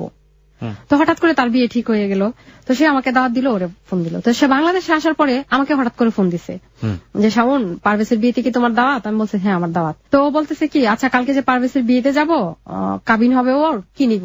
তো ঢাকায় তো সব দোকান বন্ধ হয়ে গেছে, তুমি তোমার নরসিংদী থেকে একটা চেন নাও, একটা কানের দুল নাও, আসো আমি কালকে তোমাকে টাকা পে করবো। তো আমি নিলাম, নিয়ে পারভেজের বিয়েতে আমি আমার গাড়ি নিয়ে গেলাম, ও ওর গাড়ি নিয়ে গেল। যাওয়ার পরে তার সাথে আমার সেই 3 মাস পরে কথা বা দেখা, আমার দেখি হঠাৎ করে বলতেছে তুমি তো অনেক চেঞ্জ হয়ে গেছো, অনেক কথা হয়েছে। চলে আসলাম, তো ফেরিতে আমার গাড়ির ফেরির যেই টিকিট কাটা টাকাটা সে সেটা করতে দেয় নাই, সে নিজেই কাটলো। ফেরিতে উঠলাম, ফেরিতে বসে তার সাথে আমার কিছু কথা কাটাকাটি হয়ে গেল। আমি তাকে কিছুটা ইঙ্গিত করছিলাম ওই অ্যাঞ্জেল শাওন সম্পর্কে, সে বোঝে নাই নাকি, কথা এড়ায় গেছে। কিন্তু সেদিন তার মনে হয় কিছুটা সন্দেহ হয়েছিল। সেদিন করলো কি, সে একবার হচ্ছে আমার মোবাইলে ফোন দিচ্ছে, আবার হচ্ছে অ্যাঞ্জেল শাওনের মোবাইলে ফোন দিচ্ছে। তো 2টা মানুষ তো আমি করতেছি কি একবার এটা দিয়ে কথা বলতেছি এক রুমে এসা, আবার ওই রুমে যায় ওইটা দিয়ে কথা বলতেছি, মানে আমি প্রায় পাগলের অবস্থা, মানে আমি পারতেছি না আর। তো আমারে বলতেছি কি যে তুমি এঞ্জেল শাওন, তুমি শাওন, আমি কিন্তু তোমাকে চিনে ফেলছি, তোমার এই ধরনের ফাজলামিটা করা আমার সাথে ঠিক হয় নাই। তো আমি তার সাথে দ্বিগুণ পরিমাণে রাগ দেখাইছি যাতে সে বুঝতে না পারে এটা আমি। গেল বন্ধ হইলো। তো আমি তার আরেকদিন বললাম কি যে তোমার সাথে আমি একটু দেখা করতে চাই। আমি শাওন হয়ে তারা বললাম কি যে শিপন আমি তোমার সাথে দেখা করতে চাই। কোথায় দেখা করতে চাও? যে আমি সবসময় যে জায়গাটায় তার সাথে দেখা হইতো ওই জায়গাটাই আসতে বলছে। আসছে। আসার পরে আমি তাকে বললাম কি তুমি আমার সাথে কেন এতদিন যোগাযোগ করো নাই? বলে কি আমি খুব ব্যস্ত ছিলাম, আমার নতুন শোরুম নিয়ে আমি খুব ব্যস্ত ছিলাম, ওইখানে তার 3টা শোরুম আছে, তো আমি সময় পাই নাই। কিসের শোরুম? কাপড়ের শোরুম। তার তো বিজনেসটাই হচ্ছে বাইরের, বাংলাদেশ থেকে হচ্ছে তার দেশের শিপমেন্ট। আমি তাকে বলছিলাম আচ্ছা শাওন এঞ্জেল শাওন কে? হঠাৎ করে সে মানে একটু কেমন হয়ে গেল। তারপর আমি বলছি কি আমার দিকে ভালো তাকায় দেখো তো, it's me, I am Shaon, Angel Shaon. ওনার কেমন জানি হয়ে গেছে, মানে স্তব্ধ হয়ে গেছে, কথা বলতেছে না। এইখান থেকে চলে আসলাম। আমি যখন এটা বললাম যে আমি শাওন, তখনও সে বুঝে না। আমি আবার এঞ্জেল শাওন হয়ে বলছি কি আমার তো এই মাসের খরচটা তুমি দাও নাই। তারপরে সে 25,000 টাকা আবার দিল। আমি মানে অদ্ভুত মানে হয়ে যাচ্ছি যে মানুষজনের কাছে টাকা বেশি হলে কি মানে সমস্যা হয় নাকি? আর এই ধরনের নব্য হাতেম তায়ের সন্ধান যদি গণমানুষ মানে আপমর্যাদা সাধারণ পেয়ে যায়, তাহলে যে কেউ তো তার সাথে এরকম তাকে এরকম fake ID whatever it is, okay. আচ্ছা ঠিক আছে। No, ঠিক নাই, অফকোর্স ঠিক নাই। এই ধরনের সম্পর্ক ঠিক থাকে কিভাবে? একটা মানুষ যদি শারীরিক সম্পর্কের দিকেই যায় তাহলে এত টাকা কেন ইনভেস্ট করবে? আবার একই সাথে এত টাকা ইনভেস্ট করছে, সেখানে কোনো ইন্টারেস্টও নাই, মানে কোয়াইট মানে কমপ্লেক্স টাইপ অফ রিলেশনশিপ। হ্যাঁ শাওন। হ্যাঁ, তারপরে হচ্ছে যেটা শুরু, তার সাথে তো এরকম হয়ে যাইতেছে। তারপর সে ওই ব্যাংকের ওই লোকটাকে হচ্ছে ডাকলো। ডাকার পরে ও আমার খুব সুন্দর করে বলতেছে কি তুমি আমার সাথে লাস্টবারের মতো দেখা করো, মানে ও যাচাই করতে চাইছিল যে এটাই আমি। তো বহুবার সে আমাকে আবার বলছে, যখন জানাই মানে কিছুটা বুঝতে পারছে আমি যে এটাই তুমি, তখন আমি অনেকবারই না করে গেছি। কিন্তু লাস্টে যখনই আমি বলছি যে হ্যাঁ ফ্লেক আইডিটা আমারই দেওয়া ছিল, আমি তোমাকে করতে চাইছিলাম কাউন্ট, তুমি কেন ট্যাপে পড়লা? সে যেটা করে গেছে, আমার ড্রাইভারের সাথে অনেক খারাপ ব্যবহার করছে। তখন থেকেই হচ্ছে স্টপ, সে বন্ধ করে দিল। কিন্তু সে সবার কাছেই বলতে থাকলো, তখন আমাকে খুব বাজেভাবে তখন প্রেজেন্ট করতে থাকলো যে আমি তার টাকাটাকেই ভালোবাসতাম। এবং সে আমাকে লাস্টে বলছিল যে একটা মেয়েকে পাইতে হলে 5,000 টাকাই যথেষ্ট, 30 লাখ টাকার দরকার নাই। তো আমি তাকে এটাই বলতে চাচ্ছি, আমি তার টাকাকে ভালোবাসি নাই। যদি আমি তার টাকাটাকেই ভালোবাসতাম তাহলে আমার এত কাউন্টের দরকার ছিল না, আমি টাকা পাইতাম দিব্যি থাকতাম, এত কিছু তো জানার প্রয়োজন ছিল না। আপনার প্রতি আমাদের যথেষ্ট রকমের ক্ষোভ আছে।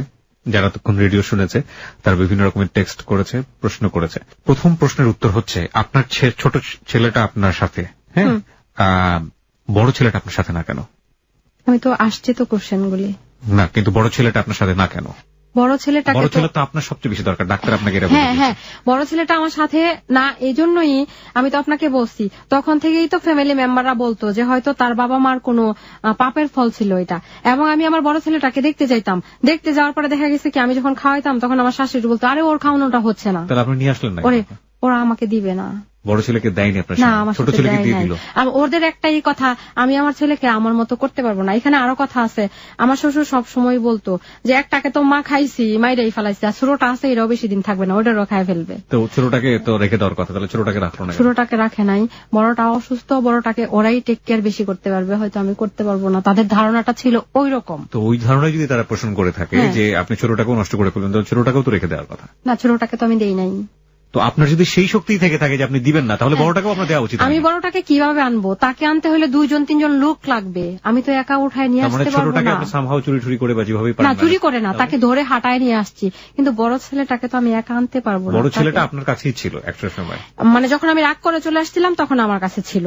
যখন একটু ওদের সাথে একটু ভাব হইলো তখন আইসা একদিন আমার দেবর রাতের বেলা ওকে নিয়ে গেল যে আপনার কোনো প্রবলেম আছে? আমার যদি আমার বাবা মার কাছে থাকে আপনি যাবেন, আসবেন, দেখবেন। আমি বলছি না, আমার কোনো প্রবলেম নেই। আমার ছেলেটাকে ঘুম থেকে উঠাই নিয়ে গেছে। আমি যদি এতটাই তাদের সাথে মিশতে না চাইতাম, চলতে না চাইতাম, তাহলে তো আমি তখনও দিতাম না। ফাইন। যেই লোকটার বউ আছে, যেই লোকটার বাচ্চা আছে, সে কখনো কি আপনার স্বপ্ন দেখিয়েছে যে তার বউ বাচ্চা ছেড়ে আপনার সঙ্গে আলাদা করে? না, সেটা কখনোই স্বপ্ন দেখায়নি। স্বপ্ন না দেখালেও যে লোকটা আপনাকে বছরের পর বছর এরকম সাপোর্ট করে গেল, আপনি যে প্রতিষ্ঠানে কাজ করছেন সেটাও তার কন্ট্রিবিউশন। আমার প্রশ্নটা শেষ করতে দেন। এবং একই সাথে যে আপনাকে এত এত বড় আর্থিক সাপোর্ট দিয়ে গেছে যখন আপনার আশেপাশে কেউ ছিল না। সবচেয়ে বড় সাপোর্টটা হচ্ছে ইকোনমিক সাপোর্ট, কজ আপনার মা ক্যান্সারের রোগী ছিল, আপনাকে এরকম সাপোর্ট দিয়েছে। সেই লোকটা সম্পর্কে আপনি এত কোয়ারি করতে গেলেন কেন? আমি তো বলছি যে আমার ইন্টারেস্ট এত বেশি ছিল, দুই একটা কোয়ারি করছেন, ঠিক আছে, কোয়ারি করার পরে সেগুলো নিয়ে আপনি তাকে অ্যাকিউজ করতে গেলেন কেন? কারণ সম্পর্কটা আপনার সেরকম না। সম্পর্কটা যদি এরকম হইতো যে আপনি তার গার্লফ্রেন্ড বা আপনি তাকে লাভ করেন, ঠিক আছে, আপনি তাকে নিয়ে ভবিষ্যতে ঘর সংসার করবেন, কিছুই না, বা আপনার মধ্যে একটা শারীরিক সম্পর্ক আছে যেটা আপনি চান না যে আপনার সাথে এমন একটা পুরুষ মিলিত হচ্ছে যে আরো মেয়ের সাথে এই ধরনের কাজগুলো করে, তাও বুঝতে পারতাম, সেগুলোও ছিল না। তাহলে একটা ছেলেকে আপনি এতটা অ্যাকিউজের চোখে কেন দেখলেন? এটা কার ভুল? এটা ওর ভুল না আপনার ভুল? হ্যাঁ, আমার তো ভুল অবশ্যই ছিল। আমার ভুলটা ছিল ওকে আসলে খোঁচানোটা আমার ঠিক হয় নাই।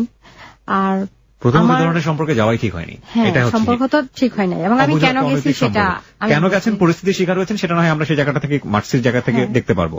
কিন্তু যাওয়ার পরে এই যে এক ধরনের কোয়ারি করা, মানুষকে নিয়ে খোঁচানো, খুঁচিয়ে খুঁচিয়ে তাকে অ্যাকিউজ করা, সে ভালো না মন্দ সে প্রসঙ্গে আমি যাবই না, কিন্তু আপনার জায়গা থেকে আপনি যে কোয়ারিগুলো করলেন সেটার প্রয়োজন ছিল না। হ্যাঁ, কারণ মানুষের পজিটিভ দিকগুলোকে দেখেই সামনের দিকে ফোকাস করা উচিত, এটাই হচ্ছে ব্যাপার।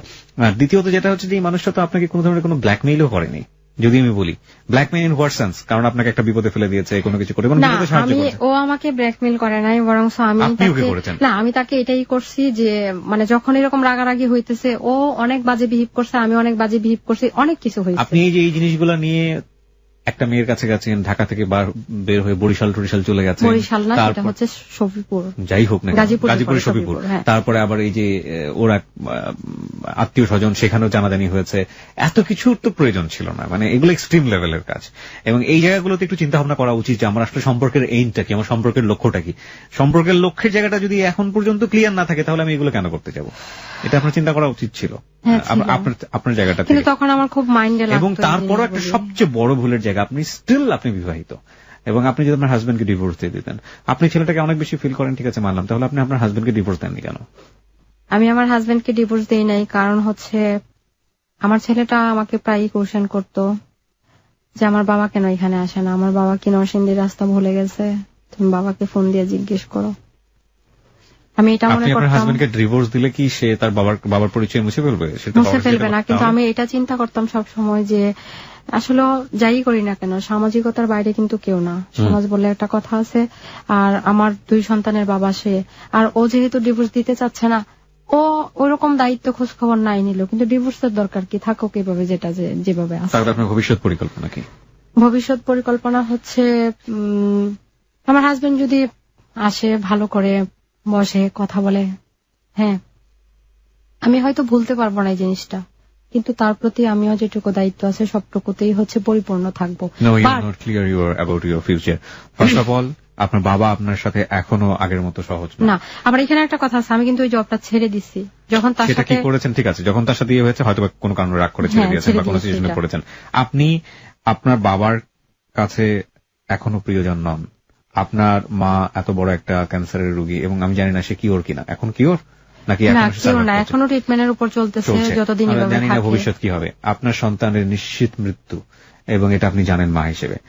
আপনার হাজবেন্ডের সাথে আপনার সম্পর্ক ভালো না, এবং আপনি একটা এক্সট্রা ম্যারিটাল অ্যাফেয়ারে গেলেন, সেই এক্সট্রা ম্যারিটাল অ্যাফেয়ারের জায়গাটা থেকে সেই সম্পর্কটাও নষ্ট হয়ে গেল। সেটাও আপনি বুঝে উঠতে পারেন আসলে সম্পর্কটা আসলে আপনার কি ধরনের। হ্যাঁ, শুধুমাত্র ভেতরে এক ধরনের কষ্ট জন্ম হয়েছে, উগ্রতা এসছে, যে মানুষটাকে এত বেশি চাই সেই মানুষটাকে নিজের মতো করে কন্ট্রোল করার একটা টেন্ডেন্সি, এটা মন থেকে অটোমেটিক্যালি জন্ম হয়। সেই জায়গাগুলোতে নিজের ইচ্ছা মতো দৌড়দৌড়ি করেছেন, এবং তারপরে এই সম্পর্কটাও শেষ হয়ে গেছে। কেন বললেন এই জীবনের গল্পটা আজকে আমাদের রেডিও লিসনারদেরকে? আপনি কেন বলতে আসলেন? আমি বলছি এজন্য, ও সবসময় এমন ভাবে আমাকে প্রেজেন্ট করে যখন রিলেশনটা শেষ হয়ে গেল যে আমি তার টাকাটাকে ভালোবাসছি, তাকে কখনো ভালোবাসি নাই। এবং হচ্ছে যে আমি ভুল করছি সেটা আমি তার কাছে বারবার স্বীকার করলাম। হ্যাঁ, তার সাথে যখন আমি কোনোভাবেই হচ্ছে যোগাযোগ করতে পারতেছিলাম না, লাস্ট বারের মতো আমি এয়ারপোর্ট পর্যন্ত গেছিলাম, এবং তার কাছে আমি পায়ে ধরে পর্যন্ত মাপ চাইছি, ও আমাকে আসলে মাফ করে দেখ। আর আমি যেটা যখন করছিলাম যে আমি ওরে অনেক ফিল করতাম, এবং এত বেশি ফিল করতাম যে আমার খুব মাইন্ডে লাগতো এই ব্যাপারগুলি, হয়তো সেজন্যই মানে এতটা বের করছি আমি। আর আমি যদি তারা লাভই না করতাম তাহলে হচ্ছে এগুলি তো আমার খোঁচানোর কোনো প্রয়োজনই ছিল না। না, লাভই না করতেন, খোঁচানোর প্রয়োজন ছিল না। লাভ করে অনেকে উল্টোটাও করে, সেটা নিয়ে আমাদের কোনো কথা নেই। এখন আপনি মানে কেন বলতে আসলেন, মানে এই প্রশ্নটার উত্তর আমরা পুরোপুরি চাই। হ্যাঁ, আমি তো এটাই বলতেছি যে আমি এটাই, তাকে তো আমার কখনো এভাবে বলা হবে না, তাকে আমার কখনোই বলার সুযোগ নাই, সে কারণে আপনি রেডিওতে এসে বললেন বলার সুযোগ নেই এরকম। আপনি তাকে সরি বলতে। আপনি জানেন যখন তার সাথে আমার রিলেশনটা নষ্ট হয়ে গেছে, আমি একদিন হচ্ছে গাজীপুরে মানে রাতে 12টার সময় হচ্ছে মেন রোডের উপরে দাঁড়ায় আছি হাঁটতেছি কেন, আমাকে এক লোক বলছে কি গাজীপুরের এরকম একটা কবিরাজের কাছে যান, ও যদি রিলেশনটা নষ্ট হয়ে যায় ও আপনার কাছে ফিরে নিয়ে আসবে। আমরা যতই লিটারেট হই না কেন, আমরা যতই মানে আধুনিক মনস্ক হই না কেন, সম্পর্কের এই জায়গাগুলোতে আমরা বকলম হয়ে যাই এবং এরকম কবিরাজের কাছে আমরা যাই, বাবার কাছে আমরা যাই, যার পর বাবা যে ঝাড়ফুঁক দেয় সেটার উপর অনেক বিশ্বাস করি। হ্যাঁ, এবং সেদিন রাতে 2টার সময় সার্জন আমাকে বলতেছে কি যে আপনি রাতে মানে 12টার সময়, 2টার সময় না সরি 12টার সময় আপনি যে রাস্তা দিয়ে হাঁটতেছেন আপনি কোথায় যাবেন? আমি বলছি আমি গাজীপুরা যাবো। গাজীপুরের রাস্তাটা কোন দিকে? বলে কি গাজীপুরা হচ্ছে সামনে। আমি বলছি আমি কিভাবে যাব? তো আমাকে ভদ্রলোক বলতেছে কি আপনি যেভাবে হাঁটতেছেন আমার মনে হচ্ছে কি দেখে যে আপনি কি কখনো বাসে ওঠেন না? আমি বলছি আমি তো এই লোকাল বাস ধরে ওরকম দৌড়ায় বাসে উঠতে পারবো না। তো একটা সিএনজি যাইতেছে গ্যাস নেওয়ার জন্য, ওই সিএনজি ডাক দিয়ে আমাকে উঠাই দিছে। আমি যে গাজীপুরা গেলাম যে কবিরাজের কাছে, অদ্ভুত ব্যাপার, ওইখানে যায় দেখি কি এক মহিলা বিরাট একটা বিছানা, গোল একটা বিছানার মধ্যে মানে শুয়ে আছে। তো আমি গেলাম, ওনারে মা ডাকতে হয়। তো আমিও বললাম যে মা আমি এই কারণে আসছি। তো উনি আমারে তখন বলে কি যে কালো মুরগির ডিম নিয়ে আসতে হবে আর হরিণের চামড়া দিতে হবে। আমি বলছি মা আমি এগুলি আপনাকে কোত্থেকে দিব? আপনাকে আমি টাকা দিতে পারবো, আপনি আমাকে এনে দেন। এনে দিল। এখন যে বাসায় গেলাম ওই বাসায় মানে একটা পোড়া সোজা কথা যে নিচে হচ্ছে পানি উপরে হচ্ছে বাসা, ওইরকম বাসা। আর তার পরিবেশ এতটাই খারাপ, এতটাই যে বাসায় একটা বাথরুম পর্যন্ত নাই। তো যে মহিলা আমাকে খাইতে দিল সেই হাত দিয়ে, উনি নিজে খাচ্ছে, ওই হাত দিয়ে আমাকে পানি দিচ্ছে, খাবার দিচ্ছে, আর মাটির একটা পেয়ালার মধ্যে সে আমাকে খাইতে দিচ্ছে, আর একটা স্টিলের একটা গ্লাসের মধ্যে আমাকে পানি দিচ্ছে, সেটা খুব নোংরা। তো আমি তখন মোতালিব ভাইকে ফোন দিলাম, মোতালিব আপনি কোথায় আছেন? বলে কি আমি তো মাত্র ঢাকা থেকে আসছি। আমি বলছি ভাই আমি মেন রোডের উপরে দাঁড়ায় থাকবো, আপনি আমাকে এসে নিয়ে যান, আমি এখানে থাকতে পারবো না। বলে কি আপনি কোথায় গেছেন? আমি বলছি এরকম এরকম একটা কাজে আসছিলাম। তখন আমি বলি নাই কোথায় গেছি। মানে ধরনের কাজকর্ম করেছেন? হ্যাঁ, অনেক করছি। কিছু বলার নাই, নাথিং টু সে। আপনি মানসিকভাবে অনেক দুর্বল ছিলেন এই মানুষটির প্রতি, যে কারণে তাকে অন্যভাবে হলেও স্বপ্ন দেখেছেন পাওয়ার জন্য, কিন্তু এই স্বপ্ন দেখাতে একটা ভুল ছিল, অনেকগুলো ভুলে যাওয়ার জন্য। এখানে আরেকটা কথা বলবো, আমি তাকে আমার মতো করে সে আসতেই হবে, পাইতেই হবে, বিয়ে করতে হবে, এটা আমি কখনোই চিন্তা করি নাই। হ্যাঁ, আমি জাস্ট তার কাছে শুধু এটুকু চাইছিলাম সে আমার সাথে কথা বলতো। আমার সবসময় তখনই মনে হইতো ও যদি আমার সাথে কথা বলতো আমার ভালো লাগতো। মানে এই যে আমি ছেলেটার কাছে যাইতাম, বসতাম, কথা বলতাম, এই জিনিসগুলি হচ্ছে মানে অনেক শক্তি পাইতাম, মানে সাহস পাইতাম। সেই জিনিসগুলো তো সে আপনাকে দিয়েছিলই, কিন্তু আপনি সন্দেহ করে করে সেই জিনিসগুলো আপনি নষ্ট করেছেন। হ্যাঁ, আমি নষ্ট করেছি। যেহেতু আপনার সম্পর্কের আলটিমেটলি এর বেশি কিছু চাওয়ার ছিল না, তাহলে সে কি করছে না করছে তার ব্যক্তিগত জীবনে। এবং আমি তাকে বারবার বলছিলাম। ফাইন, এখানে আপনাকে নিয়ে আমার একটা কথা বলার আছে, কারণ শোর জায়গা থেকে যেহেতু হয়তো ভবিষ্যতে আপনি এই রেডিও শোটা শুনবেন, সেটা হচ্ছে ভাই আপনার টাকা কি অনেক বেশি হয়ে গেছে? টাকা যদি বেশি হয়ে গিয়ে থাকে তাহলে মানব সেবায় কাজগুলো ব্যয় করুন। আপনি অনেক বড় মনের মানুষ হয়তোবা, নইলে এরকম এক একটা সম্পর্কে আপনি জড়াচ্ছেন, চাওয়ার সঙ্গে সঙ্গে আপনি লাখ লাখ টাকা দিয়ে দিচ্ছেন। আমরা আপনাকে এই অন্তরের জায়গাটাকে আমরা একটু ঘুরিয়ে দিতে চাই। বাংলাদেশের অনেক অনেক নিডি মানুষ আছেন, আপনিও বাংলাদেশী, এবং যদি সত্যি সত্যি আপনি তাদের পাশে দাঁড়াতে চান, এই মেইলি ব্যাপারগুলো থেকে বের হয়ে এসে কিছু একটা করুন, এতে দেশ উপকৃত হবে। হ্যাঁ, আর আপনাকে অনেক ধন্যবাদ যে আপনি এরকম অসহায় মানুষের পাশে দাঁড়ান, কিন্তু সেখানে এই মেইলি ব্যাপারগুলো রাখবেন না প্লিজ। এগুলো আসলে খুব দুঃখজনক, মানে এছাড়া আর কিছু বলার নেই। আই থিঙ্ক আপনার সবকিছু বলা হয়ে গেছে, আমরা এই অনুষ্ঠানটা শেষ করতে চাই। প্রিয় শ্রোতা, এই হচ্ছে ক্লোজ আপ প্রেজেন্স হ্যালো 8920 আজকের শাওনের জীবনের গল্প। আমরা আজকের মতো এখানেই শেষ করতে চাই। Of course it's a mysterious life story, একটু মনোযোগ দিয়ে শুনলে একটু অন্য রকমের ফ্লেভার পাওয়া যায়। সেটা হচ্ছে যে আমরা যদি শুধুমাত্র শাওনের জীবনটা নিয়ে চিন্তা করি, তাহলে তার জীবনে সুখের যে সন্ধানটি দিয়েছিল ওই হাঁসের ডিমের মতো আর কি। মানে হাঁস স্বর্ণের ডিম পারে, না জানি পেটের ভিতরে কত স্বর্ণ লুকোনো আছে, সুতরাং পুরো হাঁসটাকেই কেটে ফেললাম, এবং তারপর দেখা গেল যে আসলে ওরকম কিছু না। তো এটা অবশ্যই আমরা সাপোর্ট করি না, এটা এক ধরনের অন্যায় সম্পর্ক, কিন্তু যদি বিপদের বন্ধু হিসেবেও তাকে দেখে থাকি, যেটা সে দেখতো,